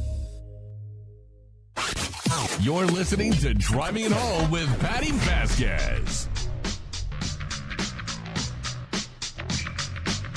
Thank you so much for joining us as we continue our conversation here on WCPT 820 Heartland Signal and KKNW 1150. I did have to cut a couple phone calls a little bit short because, well, first of all, I've got a guest co-host in studio and I want to talk to him as well. So let's try to make sure that we get through these and make sure everyone gets a moment on the air that they want to share some thoughts. Roosevelt, what's on your mind? You're on with me and Kevin Ryan. Kevin and Patty, how are you all doing? We're good. Great, thanks. What's on your mind? Okay, so I don't know if you reported this today because I kind of missed the first hour, almost the whole hour. Did you guys, either one of you, saw what happened yesterday with Obama going to Canada? Yep, they're losing their minds. They're calling it a coup, Kevin, that he's plotting to overthrow the government of the United States. If only, please, please, please, please. I mean, the last time fantastic. I checked, Barack Obama is still a citizen of the United States and is able to travel freely And with a people like to meet passport. him, yeah. Yeah, but I'm going to add to it. But the hypocrisy, of course, is always Trump and Trump administration, his followers, and his cabinet. And that is, remember when Trump had Netanyahu at Mar-a-Lago. Yeah, it's a good point. Not just him, but all the people he was having at his Mar-a-Lago when he wasn't president. Yep. And did Trump get the same reaction? No. No. And didn't he have Urban? Didn't he have yeah. Orban? Orban. Didn't he have Orban at his... Probably. I mean, he came and spoke at did. CPAC, so... You're right. You're absolutely right. What? They're hypocrites, Roosevelt? We've got a little bit of an audio quality issue with your phone, but I thank you so much for calling in about the coup that Obama is staging with Canada. Have a good night, Roosevelt. Let's get to another phone call. We've got Abbas is calling in Chicago. Is that right? Abbas, is that how I say your name? Abbas, yes. Hi, you're on me and Kevin Ryan. What's on your mind, my friend? Hi. So, we've been seeing some of these nice, lovely articles about some red states, particularly with red districts flipping blue, and this general news push about, hey, people are getting sick of them, his ratings are low, and so on and so forth. Great. We would love that to be true, of course. But you may have just noticed in Indiana, all of the Trump-backed Republican candidates just swept their primaries. So I don't know that the reality is anywhere like what's being painted, and I'm curious if you have any thoughts on let's not start cheering ahead of time. Couple things. One, so these were the majority of these candidates were ones who did not do his bidding when it came to gerrymandering. There were senators who stood up against him and did not want to gerrymander the map. I believe it was 6 out of the 8 senators who did that, and Trump backed them. To your point, they put $12 million into these state legislative races, and so that's part of it. So the oversaturation of money. The other thing, from what I understand, is yes, while he's showing his power over the GOP, the numbers of Republican voters dropped while the number of Democratic voters went up. So I think that obviously that's hopefully something that continues to build going into the general election, which would obviously be helpful. I think there's another phenomenon to think about with the primaries, in specifically the Republican primaries. If Republican voters are if they're feeling turned off by Trump, they may feel turned off to vote at all, and especially in the primary. And so who's going to be excited to vote in the Republican primaries? It's going to be people like Trump supporters who like what the president's doing. So we might see an overrepresentation of the diehard, the people that, you believe that he is the second coming of Christ. Those might be overrepresented in those primary elections. Yeah, and so we don't have I don't have all the numbers in front of me, but I know that in the area around, like, let's say, and I know it's obviously more of a Democratic stronghold in Indiana, which would be Indianapolis, but the number of Republicans that had voted in a previous primary dropped by 22% into this primary. So that's kind of, right, and those that are dropping are probably the people that don't want anything to do with Trump anymore, and the people who are voting are the ones that, like, yeah, I think Trump's they're only showing up because he told them to. Doing what he promised, right? Yeah. Yep. Thanks so much. Appreciate your time, Abbas. Thank you. One more phone call before our break. We got Steve. So Steve is also a veteran. He is gone back to school to study history and political science at Northeastern Illinois University. Awesome. He's in his 70s and still studying and still learning. Hey, Steve, you're on with me and Kevin Ryan. What's on your mind, my friend? Hi, guys. How you doing? Yeah, Kevin, I'm curious. You were Semper Fi. Were you a Marine or what service? Marine Corps Infantry. Yes. Oh, infantry. Rock. What was your MOS? So were you an officer? Or officer, yes. Infantry officer. You went through Quantico, the summer program and all that? I did one. I did 13 amazing months at Quantico. Got all the seasons. Oh, I bet you have fond memories of Quantico. I just thought, because I stood main gate at Quantico at the end of Vietnam. Right, the tail end of Vietnam. Yeah, I definitely have memories of there. Fond wouldn't be the word I might attach to it.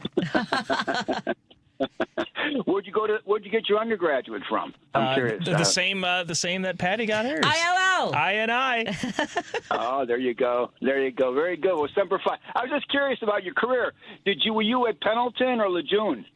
Or Hawaii, Oka, the Rock. So I went all over the place. So I was a career reservist, and so I commissioned directly into the reserve. I mostly deployed out of Lejeune, but I went to I did assignments in Afghanistan, Europe, Africa, Pearl Harbor, and the Pentagon was my last one. Yeah, you got around. Yeah, I was at Iwakuni, 1st Marine Air Wing, Quantico.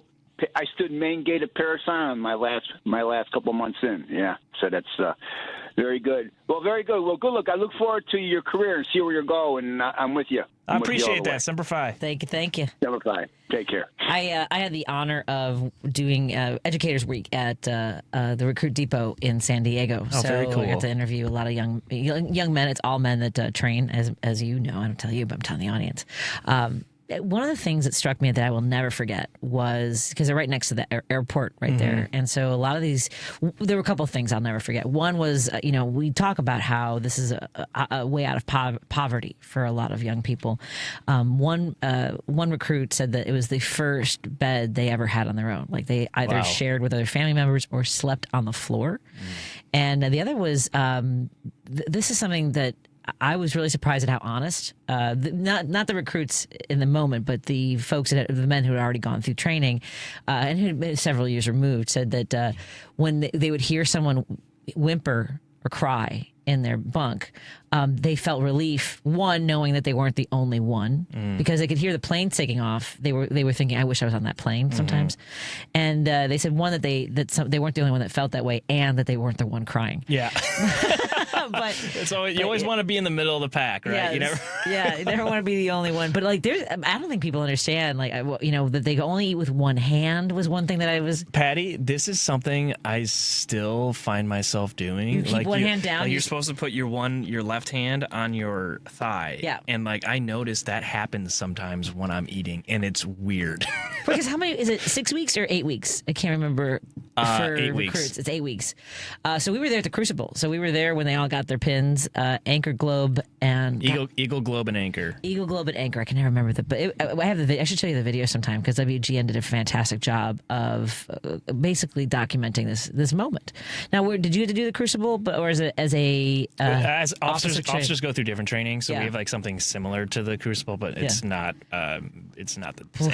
Yeah, it's pretty wild, and it's beautiful. And I know what these young men sacrifice to do that. And some of them want to. One was an immigrant who wanted this to be his path to citizenship, and now they're taking that away as well, and sending ICE agents to graduations. I know it's absolutely infuriating to how do you reconcile this? To take the parents of people who want to see, like, what an incredible landmark moment for a young person's life, and you want their family to be there. I mean, I was there for one of my students from CPS who went to San Diego, and I flew out there to be at his graduation. That's great. I surprised him and his family, and they were so happy, took pictures and everything. Like, it's such a beautiful moment, and I don't know how the Marine Corps didn't put its foot down, right? To be like, no, yeah, sorry, we're not letting you in here. So horrible. We are hanging out with Kevin Ryan. He is the state director for Veterans for All Voters.org is the website you can learn more. Veterans for All Voters.org. We'll take a break here and continue our conversation on WCPT 820 Heartland Signal and KKNW 1150 Seattle. Hi, Seattle. Hi, KTNF AM 950 Minneapolis, St. Paul, and our friends watching on the live stream, Facebook and YouTube. And all of our shows are podcasts wherever you check out your podcasts, including heartlandsignal.com, where everything lives. I don't know about forever. I can't. I don't. It's a long time. More after this. You're listening to WCPT 820. Here's the latest Chicago weather update. I'm meteorologist Ray Miller in the Weatherology Weather Center. Clear skies tonight, a low temperature of 45 with light east winds. Chance of showers and thunderstorms on Tuesday with a high temperature of 77 and southwest winds at 15 to 30 miles an hour. Cloudy and a little bit cooler Wednesday, high of 61. Northwest winds at 15 to 30. Thursday, sunshine with a high of 62. Friday, a couple of showers with a high of 71 degrees. That's the latest Chicago weather update. Right now, it's 52. This is Chicago's Progressive Talk, 820 AM, WCPT Willow Springs, and online at WCPT820.com, where facts matter.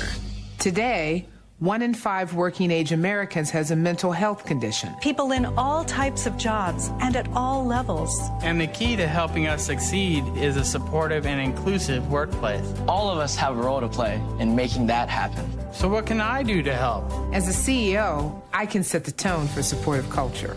As a manager, I can offer assistance and accommodations. As a coworker, I can listen and be a source of support to my colleagues. As someone with a mental health condition, I can ask for what I need to perform my best. I can offer all employees the supports they need to deliver on the job.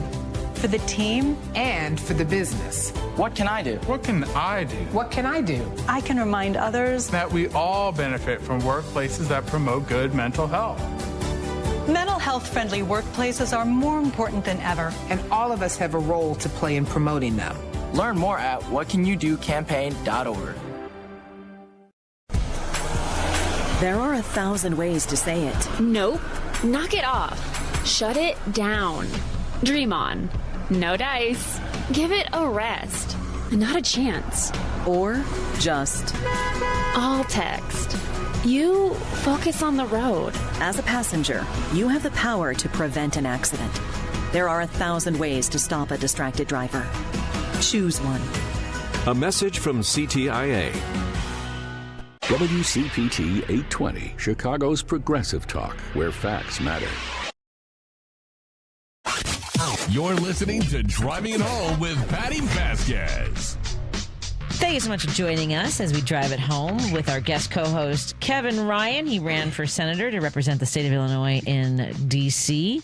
and is now the state director for Veterans for All Voters.org. That's veteransforallvoters.org is a website to learn more about the work that he's doing. And one of the things that we've talked about throughout the show has been universal health care, and I really do think that that's one of the crises of our generation. 10 years ago, I felt like it was the crises. Now the crisis is the everyday crisis. Yes, right. It's constant. But I mean, what is the path forward? I mean, it's insane how out of control healthcare costs are. There was I watch a lot of social media, but this woman was talking about how if she had just asked for what the office would bill her directly, it would cost like $400. But with all the tests and everything and having to go through the different layers of the bureaucracy with the insurance company and what the office is trying to get back from the insurance companies, it was like $9,000. And this happened to me. I was going to have an elective surgery, and the hospital called me and said my portion of the bill would be $4,000. And I was like, but the surgery costs $9,000. What's my insurance covering? She said, well, we're billing the insurance company $60,000 for $9,000. And I have it in writing in an email. Yeah, it's a racket. It's crazy. It's a racket. I mean, the reason we don't have health care is because it's a racket, and a lot of people are making a lot of money off of this broken system while people can't get health care. Yeah. Like, just think about all the amount of money that we paid towards our premiums, towards our health insurance. What if that just went towards a tax? Not even like talking about it, like taxing more things, just the money you would spend on your health insurance, that just went towards a national health care program. Yeah. And then you don't have to worry about it. You don't have to worry about the copays and all these things. You just that could fund it, right? If we just had any will, it happens all over the world. It doesn't happen here because money. And we don't pass it because money controls our politicians, it controls our politics, and people make money off the broken system at the very top, and so we suffer what we must. I mean, this is a whole driving thing behind my campaign is we won't be able to do anything for the people until we take money out of politics, because people are making money off this broken system. They really are, and we are flooding it to the super wealthy, too. I mean, the amount of money that Trump has profited off of his presidency is insane.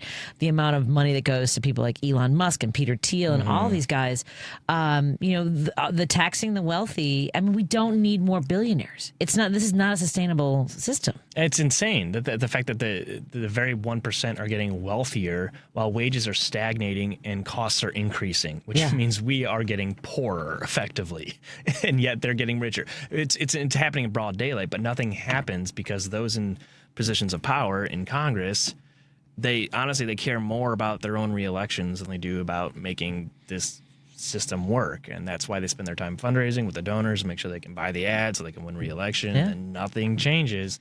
And it's totally unsustainable. You know, with what's happening around the world and our military presence, we pulled out the military members from Germany, which because Trump apparently got mad at something that the chancellor said.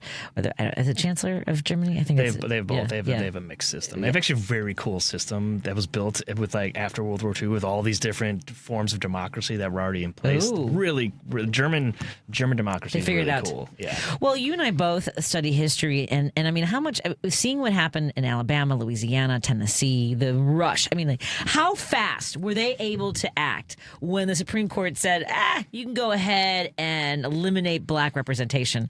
Pretty quickly, huh? They're always like, well, it takes time. You got to go. No. If we can hurt black people, let's do it as fast as possible. I mean, do you know the last time we amended the Constitution? It was in 1973, I believe, when it changed, not including the 26th Amendment, which was introduced in 1789, passed in 1990, but the 25th Amendment, which lowered the voting age from 21 to 18. From the day that was introduced into the hopper to the day it became part of the Constitution, it was 90 days. 90 days, they amended the Constitution. So, of course, Congress can act quickly. Yes. They choose not to. Correct. Yeah. The swiftness with which apparently, I feel like the Confederacy was the souls of these fallen Confederates and the slave owners are just so, I feel like it was just all passed down from generation, just waiting for this moment to disenfranchise black voters. Yeah, that's pretty. That's what it feels like. Yeah, definitely. Because we didn't, to your point about, I'm sorry, there was coming back to what you said about Germany, we didn't, Reconstruction and whether or not Abraham Lincoln, had he not been assassinated, if things would have been different, but we didn't do anything to of course not, nothing address close what happened. Yeah. to what the Germans did. I mean, one of my favorite memorial is in Berlin, and it's the memorial to the Holocaust, and it's in the shadow of the Reichstag, so you can see it from the Reichstag. Meanwhile, in the United States, there used to be a slave market in the shadow of the Capitol. And let me ask you this, Patty. Where is our national monument to slavery? Right. Absolutely. Or memorial, I should say, not monument. Where's the memorial for slavery, right? There should be a memorial for slavery. And, I'm exhausted. Is all, I guess, just living in this city alone, one of the most segregated cities in the country, if not the most segregated, and in part because of the redlining, because of, artificial barriers to progress in communities that have been choked off from resources. I mean, there are people in communities that would just as soon we wall off Inglewood and Austin Gage, and they're like, every time the language that's used for our own neighbors, for kids that live in our city, are our kids. I know it's incredible. We're moving backwards. Yes, and this is what the Supreme Court has always done. Remember, we passed the first Civil Rights Act, I believe, in 1867, and then the Supreme Court said no, that's unconstitutional, and that pushed us back literally 100 years until Dr. King marched to get the Civil Rights Act passed. Yeah, I just didn't know I knew that there were people who hated Martin Luther King. I thought we'd gotten to the point where the work that he did meant something. And not that it doesn't, but that people were so eager to dismantle all of it, to destroy all of it as quickly as possible. It's okay to gerrymander to repress racial representation, but it's not okay to gerrymander for whatever Democrats do to try and get seats or whatever, right? That's what they're saying. Yeah. Well, and to that point, Democrats introduced legislation, John Lewis legislation, right, to outlaw, to ban gerrymandering, and Republicans didn't want to do it. And it's only going to happen at the national level. I mean, if you remember in Illinois, we had an attempted referendum to have a fair vote commission or an independent redistricting commission, and of course, one judge struck it down as unconstitutional.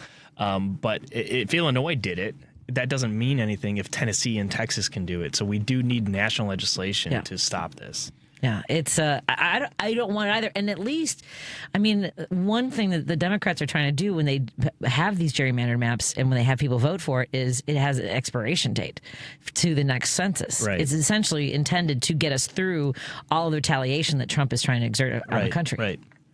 Yeah, these are some wild times. So with Veterans for All Voters, tell us a little bit more. So we talked about ranked choice voting, which I really do think would go a long way. For folks who are, I guess, still apprehensive about it, what kind of conversations are you having with folks? With ranked choice voting? Yeah.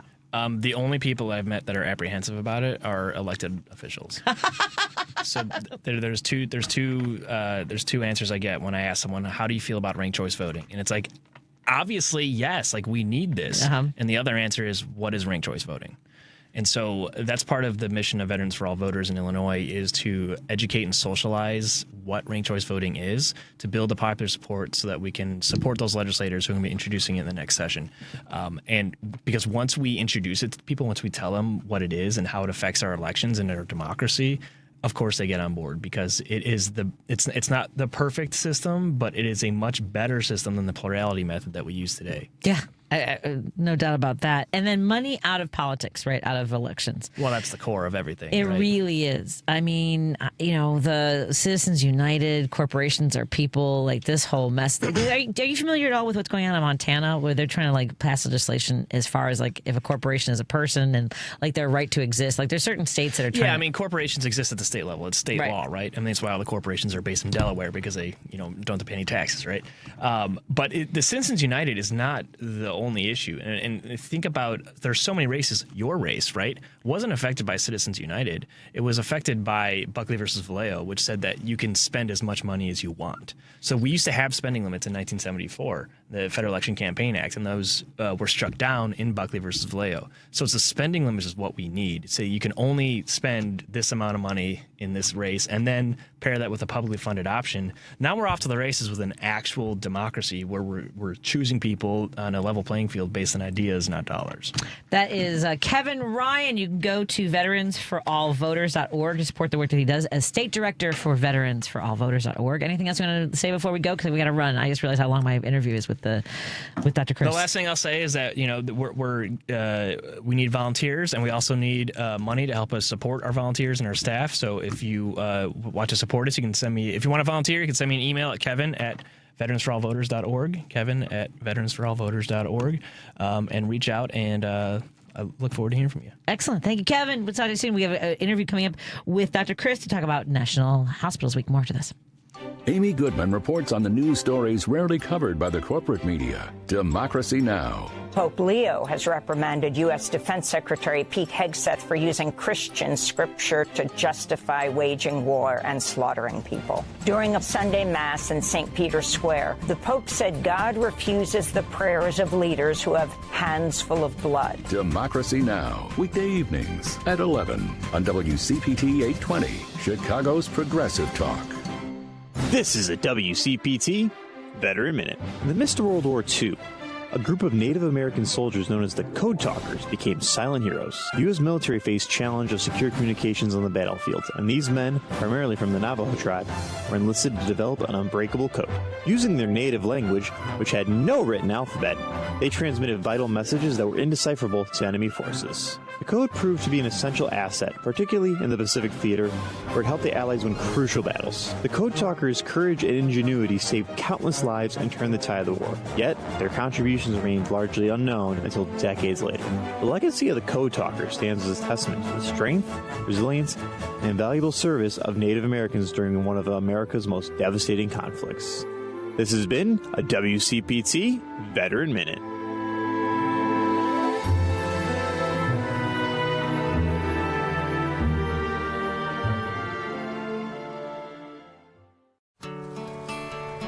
Maybe it was a family vacation or a school field trip. But there you were, standing in awe at a national park. We are the National Park Foundation, and together with you, we're creating a future where every person, every generation, gets their chance at an unforgettable moment. Today, tomorrow, forever. Learn more at nationalparks.org/foundation. This is WCPT 820, where facts matter.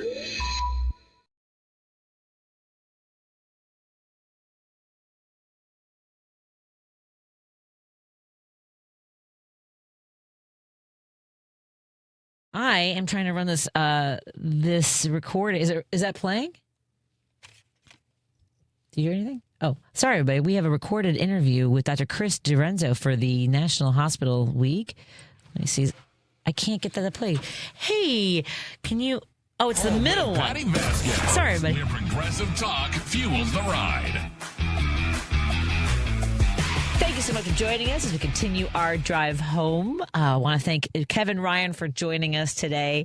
And, of course, we'll be continuing the conversation with him in the days, weeks, and months to come because he is not going anywhere. I wanted to bring our next guest on because it is National Hospital Week. That's May 10th through the 16th. And we celebrate the more than 5,000 community hospitals across the country that show up every single day, no matter what. Here in Illinois, our 183 hospitals directly employ more than 722,000 people and generate $136 billion in economic impact. Nationally, hospitals support 27 million jobs and nearly 1/5 of the entire U.S. economy. I don't think people realize that. These are not just healthcare institutions. They are the backbone of our communities. And our next guest leads national policy and strategy for the American Hospital Association. He's a double board certified pediatrician and neonatologist, an adjunct professor at Duke, and the chief physician executive at the AHA. Dr. Chris DeRienzo. I'm saying I just really screwed that up. How do I pronounce your last name, Doc? Oh, it's DeRienzo, but I'm a NICU doc, so I go by Dr. Chris. Well, I having a beautiful boy who spent 28 days in what they call the special care nursery, the NICU. Thank you so much for your area of specialty. My son has Primrose. He's the 53rd person in the world to be diagnosed with Primrose. Oh, my goodness. And we found out when he was 19 years old. So that's a story for another time with you because I wanted to make sure that we are respectful of your time. If you ever have any questions, you're more than welcome to reach out to me. But let's talk about this year's theme for National Hospital Week, which is Healing Happens Here. Tell me what that means to you personally, Doc. I think you hit on some of the numbers about the economic vitality that hospitals help create, but there are other numbers that folks don't think about every day too. In Illinois alone, every 4 minutes, a baby is born in one of Illinois' hospitals. Every 25 seconds, someone gets admitted to a hospital somewhere across the state. And every 6 seconds, an Illinois resident seeks emergency care. Every 6 seconds. Most of the time, it's not you, it's not me. But when we need them, hospitals are there for all of us. Yeah. I believe me, as somebody who's been in need of emergency care since I was about 7 years old and fell off the bars at the playground, I know. And then again, as I mentioned, I have two boys, one who has had significant medical challenges and the other who, you never know what's going to take you to the emergency room or have to go see a doctor. But when people think hospital, right, obviously we think sick people in waiting rooms. What do you want them to understand about what hospitals actually do for a community beyond that clinical piece? Just like you, my son fell off the monkey bars too when he was 6, and he had to go to the hospital. He broke his arm. And I think most folks don't think about hospitals until we need them. The hospitals are the only part of our community where 24/7, 365, we know we can count on them being there to care for this. But hospitals aren't just buildings. Now, I'm a doctor, but it takes a village in order for a hospital to be prepared to serve our communities. And that village includes nurses and pharmacists, but it also includes the folks who keep the floors clean and the room clean, who order the supplies, who make sure that we are powered to serve our communities for whatever they need.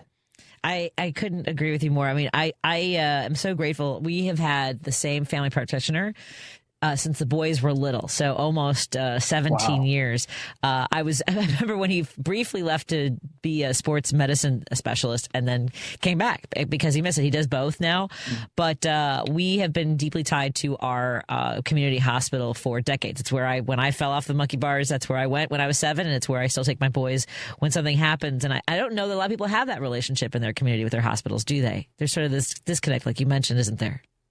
Well, hospitals are both pillars of our community and reflections of our community.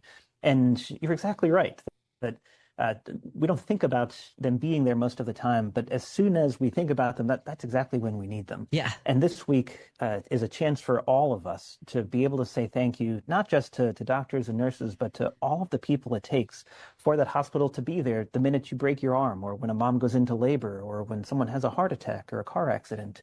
We count on these hospitals to be ready for us, and it's a role that we serve our communities, and frankly, it's a sacred job.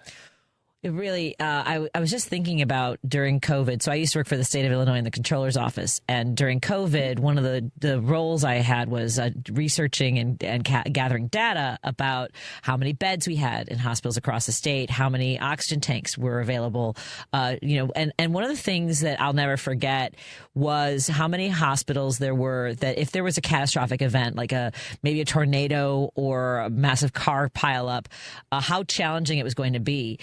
What are you thinking about now? I mean, during Hospital Week and what we are learning about the policies of this federal government and how many hospitals are vulnerable. What do you want people to know about, ways in which they can do anything possible to support their community hospitals so that they don't close? Or what are you concerned about? What's top of mind for you in that regards? Well, I remember during the pandemic, I worked in a hospital in my hometown in North Carolina. And that was a moment in time that both stretched us incredibly in every conceivable possible direction. But it was also a time where we felt gratitude from our community in a unique way. I remember looking out my window and seeing folks driving by and just an expression of thanks. And that more than anything this week is what I want to ask folks, that all hospital professionals are doing their best possible work to serve our communities, whether they're working in the EVS team's office or in the cafeteria, whether they're a doctor or a nurse, a pharmacist or a respiratory therapist. And every day when we go to work, we care for patient after patient. And in my job in the NICU, sometimes I will care for someone and their family, and then I will never see them again. You have no idea how much it means to us when folks come back and they say, thank you. We've been there in sometimes the happiest moments in folks' lives, oftentimes the hardest moments in folks' lives. And just that simple note that you knew how much we cared, that means more to those of us who work in hospitals than you can possibly imagine. You don't have to convince me. I know that there are a lot of listeners who are like me. I personally, as I mentioned, my son was in the NICU for 28 days. And when we found out about his rare genetic disorder last year, because he was born in 2005, I'm still friends with the nurses who helped save his life, who were the first ones to put him in my arms after he'd been born and put on life support pretty quickly. And I reached out to Jody and Sarah and Esther and Myrna, to all of them. No, because he was a mystery to them, and I have kept a relationship with all of them. So I agree with you completely.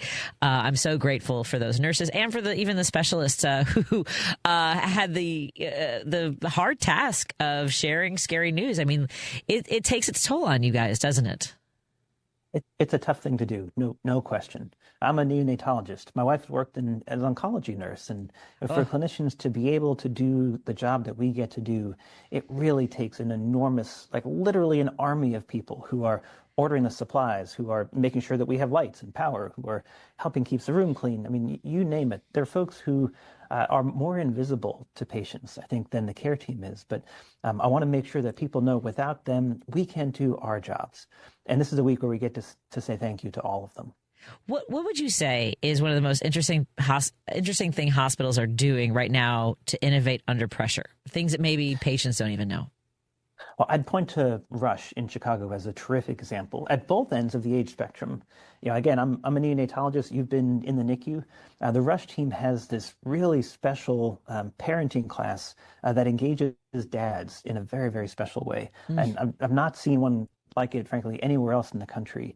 At the other end of the spectrum, they also have a leading approach to age-friendly care. We know that America's population is getting older, that older Americans have different care needs, and Rush has been working hard in order to integrate those kinds of best practices grounded in evidence into the care that they provide older Americans. So for the youngest Americans and the older Americans, look no further than Chicago to see some of the most innovative care all over America.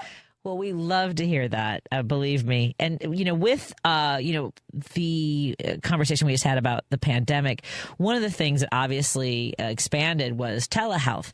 And, while it's remote, that's still a function from our hospitals and our healthcare providers. It's something that it encourages flexibility, whether it's the range of distance that maybe somebody would have to travel if they didn't have telehealth.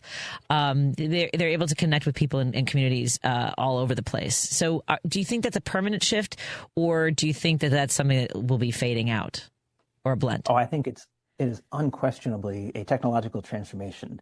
Before I joined the AHA, I spent my entire practice career in the state of North Carolina, but I have now been to every conceivable size of hospital, including hospitals with a census of less than one patient per day. But when I think about telehealth, I think about North Dakota, and I think about patients who used to have to drive 700 miles. Parents actually had to make that drive for their child to see a pediatric subspecialist. But through telehealth, it means they only have to drive 1 hour to a specialized clinic with specialized equipment so that their subspecialist can beam in and see them every week or so. And now that they only have to make that drive once or twice a year. Think about how that changes a family's life. Yeah. And to that technological advance and the ability to connect with patients that might not otherwise have it. So, 700 miles, I can't even imagine driving that far for a specialist for Declan. I can't either. Yeah. Oh, man. Well, with that, I've talked to a doctor in our area who told me the advances that AI has also been able to benefit the practice. Because people are scared in a lot of ways, and obviously data centers they're grabbing the headlines right now.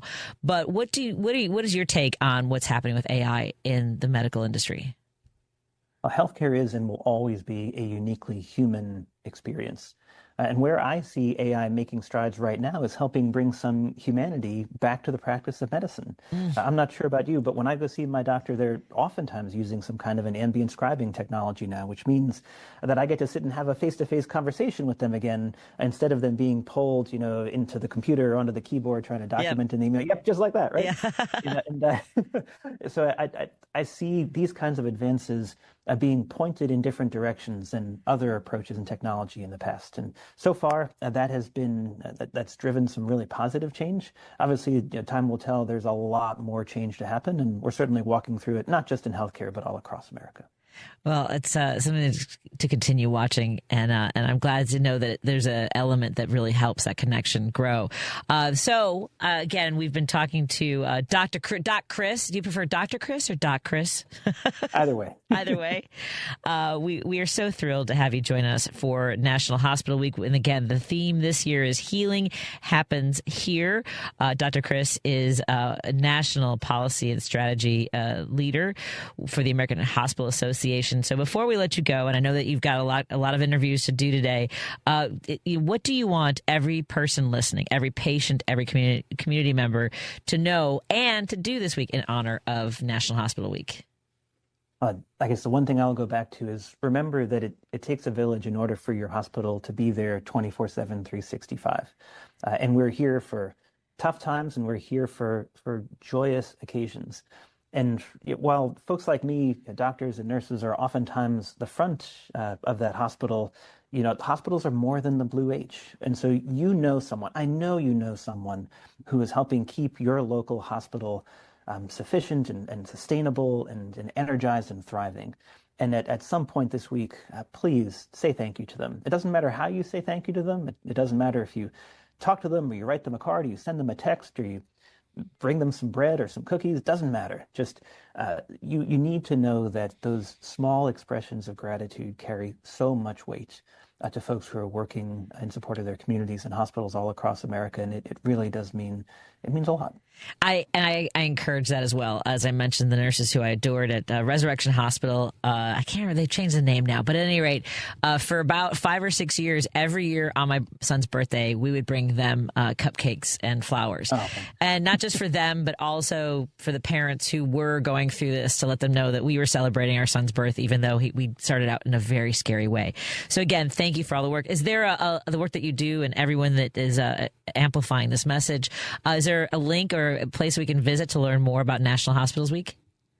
The AHA has definitely got a National Hospital Week website, and we'd be happy to share the link. Excellent. We will make sure it's up on the Patti Vasquez Show page. Again, thank you so much for your time today, Dr. Chris, and we look forward to talking to you. Anything that comes up, don't hesitate to let us know, okay? Thank you so much. This was a lot of fun. Oh, I appreciate that. Thank you so much for joining us. Everyone have a wonderful evening. Love you, Lady B. Talk to you tomorrow.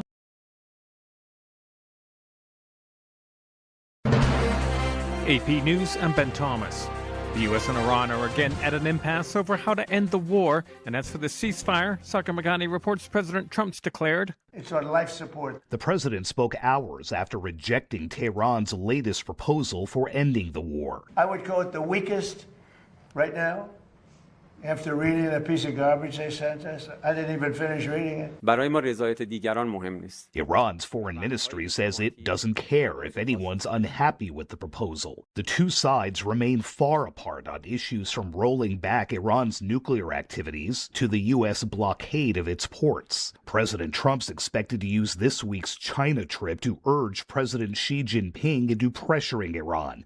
Beijing is the biggest buyer of Iran's sanctioned crude oil. Sagar Magani, Washington. Lots from the Supreme Court today. The justices leaving women's access to the abortion pill mifepristone untouched at least until Thursday, as they consider whether to allow restrictions on the drug to take effect.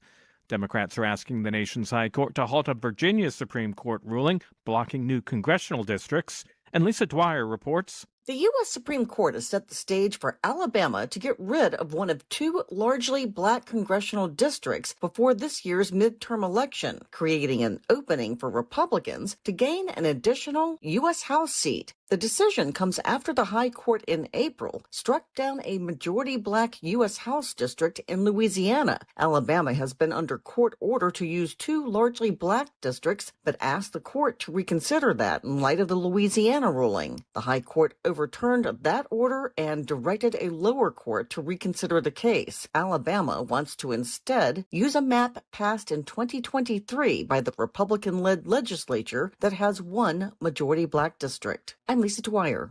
This is AP News. NBA playoff action getting underway this hour. The Pistons and Cavs in Cleveland. Later, the Thunder look to close out the Lakers in L.A. Gethin Coolball recaps last night's action. The Knicks completed a 4-game East second-round series sweep of the 76ers with a blowout 144-114 victory. Karl Anthony Towns totaled 17 points and 10 assists. I've always said that the toughest game is the one that ends someone's season, and to see us taking those words serious, it's great. San Antonio Spurs star Victor Wembanyama was ejected for throwing an elbow out of frustration at the throat of Minnesota Timberwolves forward Naz Reid in the first half of the Timberwolves series-tying 114-109 Game 4 victory. The league-worst Wizards won the lottery for this year's top overall NBA draft pick for the first time since choosing John Wall in that spot in 2010. Utah will pick number 2. I'm Gethin Coolbaugh. The latest at apnews.com. I'm Ben Thomas. This is 820 AM, WCPT Willow Springs, and streaming worldwide at WCPT820.com. We are Chicago's progressive talk, where facts matter. Now, your WCPT 820 weather update. Remember when you get to work to hop over to WCPT820.com or the TuneIn Radio app and stream The Stephanie Miller Show. Weekdays 8 to 11 a.m. on Chicago's Progressive Talk, where facts matter. Welcome to the bar. It's political. Step up to the bar. Thinking critical. You'll think at the bar, wherever you are, the politics bar. With Sean Smith, Pierce, and Jody Hamilton. Jody! John. Hello. Hello. How was your weekend? It was fine. How was yours? Here and there. My brother moved to Germany, so. And he would say ein, zwei, drei. See? Yeah, he's after, God, was it 14 hours, I think he said? Different transitions and layovers and whatevers. And ooh, that's long. Yeah. Where did he fly out of? Des Moines. Okay. Yeah, we got. There's so much to talk about today. Obviously, thank you to everybody who is coming into the bar from wherever you are. Whether you are coming to us from the Midwest, from WCPT AM 820 in Chicago or AM 950 in Minneapolis, St. Paul. Maybe you're coming to us from the South, listening in the Georgia area on Georgia Now Radio, or listening on the Detour Talk in Tennessee. Or maybe you're coming to us elsewhere from Progressive Voices Radio worldwide, wherever you happen to be. Or maybe you are one of those future people. You're listening in California or New York or Washington State or overseas. Perfectly fine. You can be listening in Germany. Totally fine, Matthew. That's fine. Thank you very much, whoever you are. And by the way, thank you to everybody who is subscribing on our website at thepoliticsbar.com. Remember, this is our birthday month. This is actually my birthday week. It is. Well, I tell people, if somebody has a birthday on Monday, I'm like, hey, take 3 days. Take a 3-day weekend. If somebody has a birthday on Friday, I say the same thing. If somebody has a birthday on Tuesday or Thursday, I say take a 4-day weekend. You can't really say take a 5-day weekend. So if somebody has a birthday on Wednesday, you just say, you get to celebrate the whole week. There you go. Of course, we actually here are celebrating all month. It's pretty simple. You can get discounts. It's in the news on tap. Obviously, we will get more details. I'll put up a few other links to make life a little bit easier because, well, that's just what we do. We aim to please here at the Politics Bar. Even if you don't get the discount, it's only $6 a month, $1.50 a week. You get the podcast, you get all the details, and of course, you get the drink of the day and the news on tap. Check it out at thepoliticsbar.com. The news sometimes drives me nuts. Does it drive you nuts? Yes. It especially drives me nuts because we're nice. You're really nice. You're always really nice. Well, obviously, there are occasions when people piss you off. Don't make you mad. That's not a no. You wouldn't like to see me when I'm angry. No. But in general, I think most of us across the coalition of sanity, the broad left, if you will, that we tend to be pretty nice. Yeah. And it's not a fake nice. We're also kind, which I think matters. Mm-hmm. So even when we're not necessarily nice, we're still kind. Mm-hmm. The folks who are in MAGA world, the folks who, kiss Donnie's ass, the folks who worship at his gold statue. That thing. I cannot freaking believe this. Do you know the people that created and are writing this season of The Boys? Uh-huh. There's literally a gold statue of Homelander. And they're like, I cannot believe he just did that. Well, I can't believe that he had one of his fake religious, and I say they're fake because, as John Fugelsang says, they're not actually Christian. But one of his pastors be like, oh, no, it's perfectly fine. It's like, literally. It's a golden god, people. It's in the Bible. Yeah, if you're a Christian and the Bible is your thing, there is literally a big, huge story about do not worship a golden god. And that is literally... The golden calf, I believe is what they called it. Yeah, it's just, exactly. It's so like... And apparently the sculptor has yet to get paid. Why does that not surprise me? And he it's said Donald it was a Trump. pain in the ass to do. They wanted to make him look thinner. I mean, there are, by the way, multiple AI images of a fatter, uglier, dumber Donald Trump. And while he is doing kind of a hand salute, it's not the Nazi salute. So if you see one of those, it's one of these. Right, he's doing he's giving you a fisting. Well, no, he's doing what he did when he came up after he got shot. Right. But some people jokingly say that he's giving a fisting, which, for those of you who know, you Josh know. Hawley will like it. This is true. Josh Hawley is a fisting aficionado. Yes, he is. Yes. Anywho, we actually we decided not to put that one in the news collage today. It was there. It was an option, but I'm sure you guys. There is a story that's in the news on tap today, and you guys can click on that one. It happens to be, I believe, in the miscellaneous section. What the hell? Seriously, the mythical writers who are writing the reality that we're living in. It's like, you got to be kidding me, really? Mm-hmm. I've said for a while now, for example. The Secretary of Transportation, I've jokingly called him the Secretary of Road Rules, because I remember hearing about this when they talked about it, and nobody talked about it for months. I was waiting for somebody here in the bar. I was waiting for somebody somewhere to be like, oh, yeah, he's actually doing a road rules thing. No, he really is. He spent 7 months of your tax dollars. Well, I don't think he was out every day for 7 months, first off. Right. But secondly, I remember I listened this morning to Stephanie, and Chris kept going, wait, he had a trailer and it had the logo on it? It's like, no. There is a trailer to watch. Right. They released a video trailer because this is going to be advertised a lot. Right, this is supposed to be like a reality show, and I'm sitting here going, he's driving across country with his family and gas. Oh, yay. Okay, so today, the AAA average for gas prices for today. Let me see here. I believe it is $4.52. Same price today as yesterday, so at least there's that. 1 month ago, it was $4.13. 1 year ago, it was $3.13. It's 58% higher than at the start of the war. And Republicans do not want to talk about gas prices. Do not talk about that. Yeah. We've got those stories in the first round of the news on tap tonight. By the way, Trump rejected Iran's latest offer, which was basically similar to the JCPOA, a couple of the things. The Trump regime was demanding of Iran that they not have anything nuclear, including nuclear power, no nuclear material, for 20 years. And the Iranians are like, crazy to that. Yeah, no. No. Even the JCPOA said that they could have for nuclear power, but this is like, no. So they're like, no, we're not going to take that. And Donald's like, well, if you don't take it, then fine, I'm not going to do the deal either. They're like, okay, we'll be back again tomorrow. Okay. In the meantime, everybody else is spending thousands and thousands of dollars more on energy, while the rest of the world rapidly moves to green energy. And continues to pay less. We're continuing to pay more. Oh, and by the way, Trump and Rubio are still looking at Cuba for an all-new shiny war because he's tired of the one he has. It's just like, how much money do they want us to spend? Well, they don't look at that.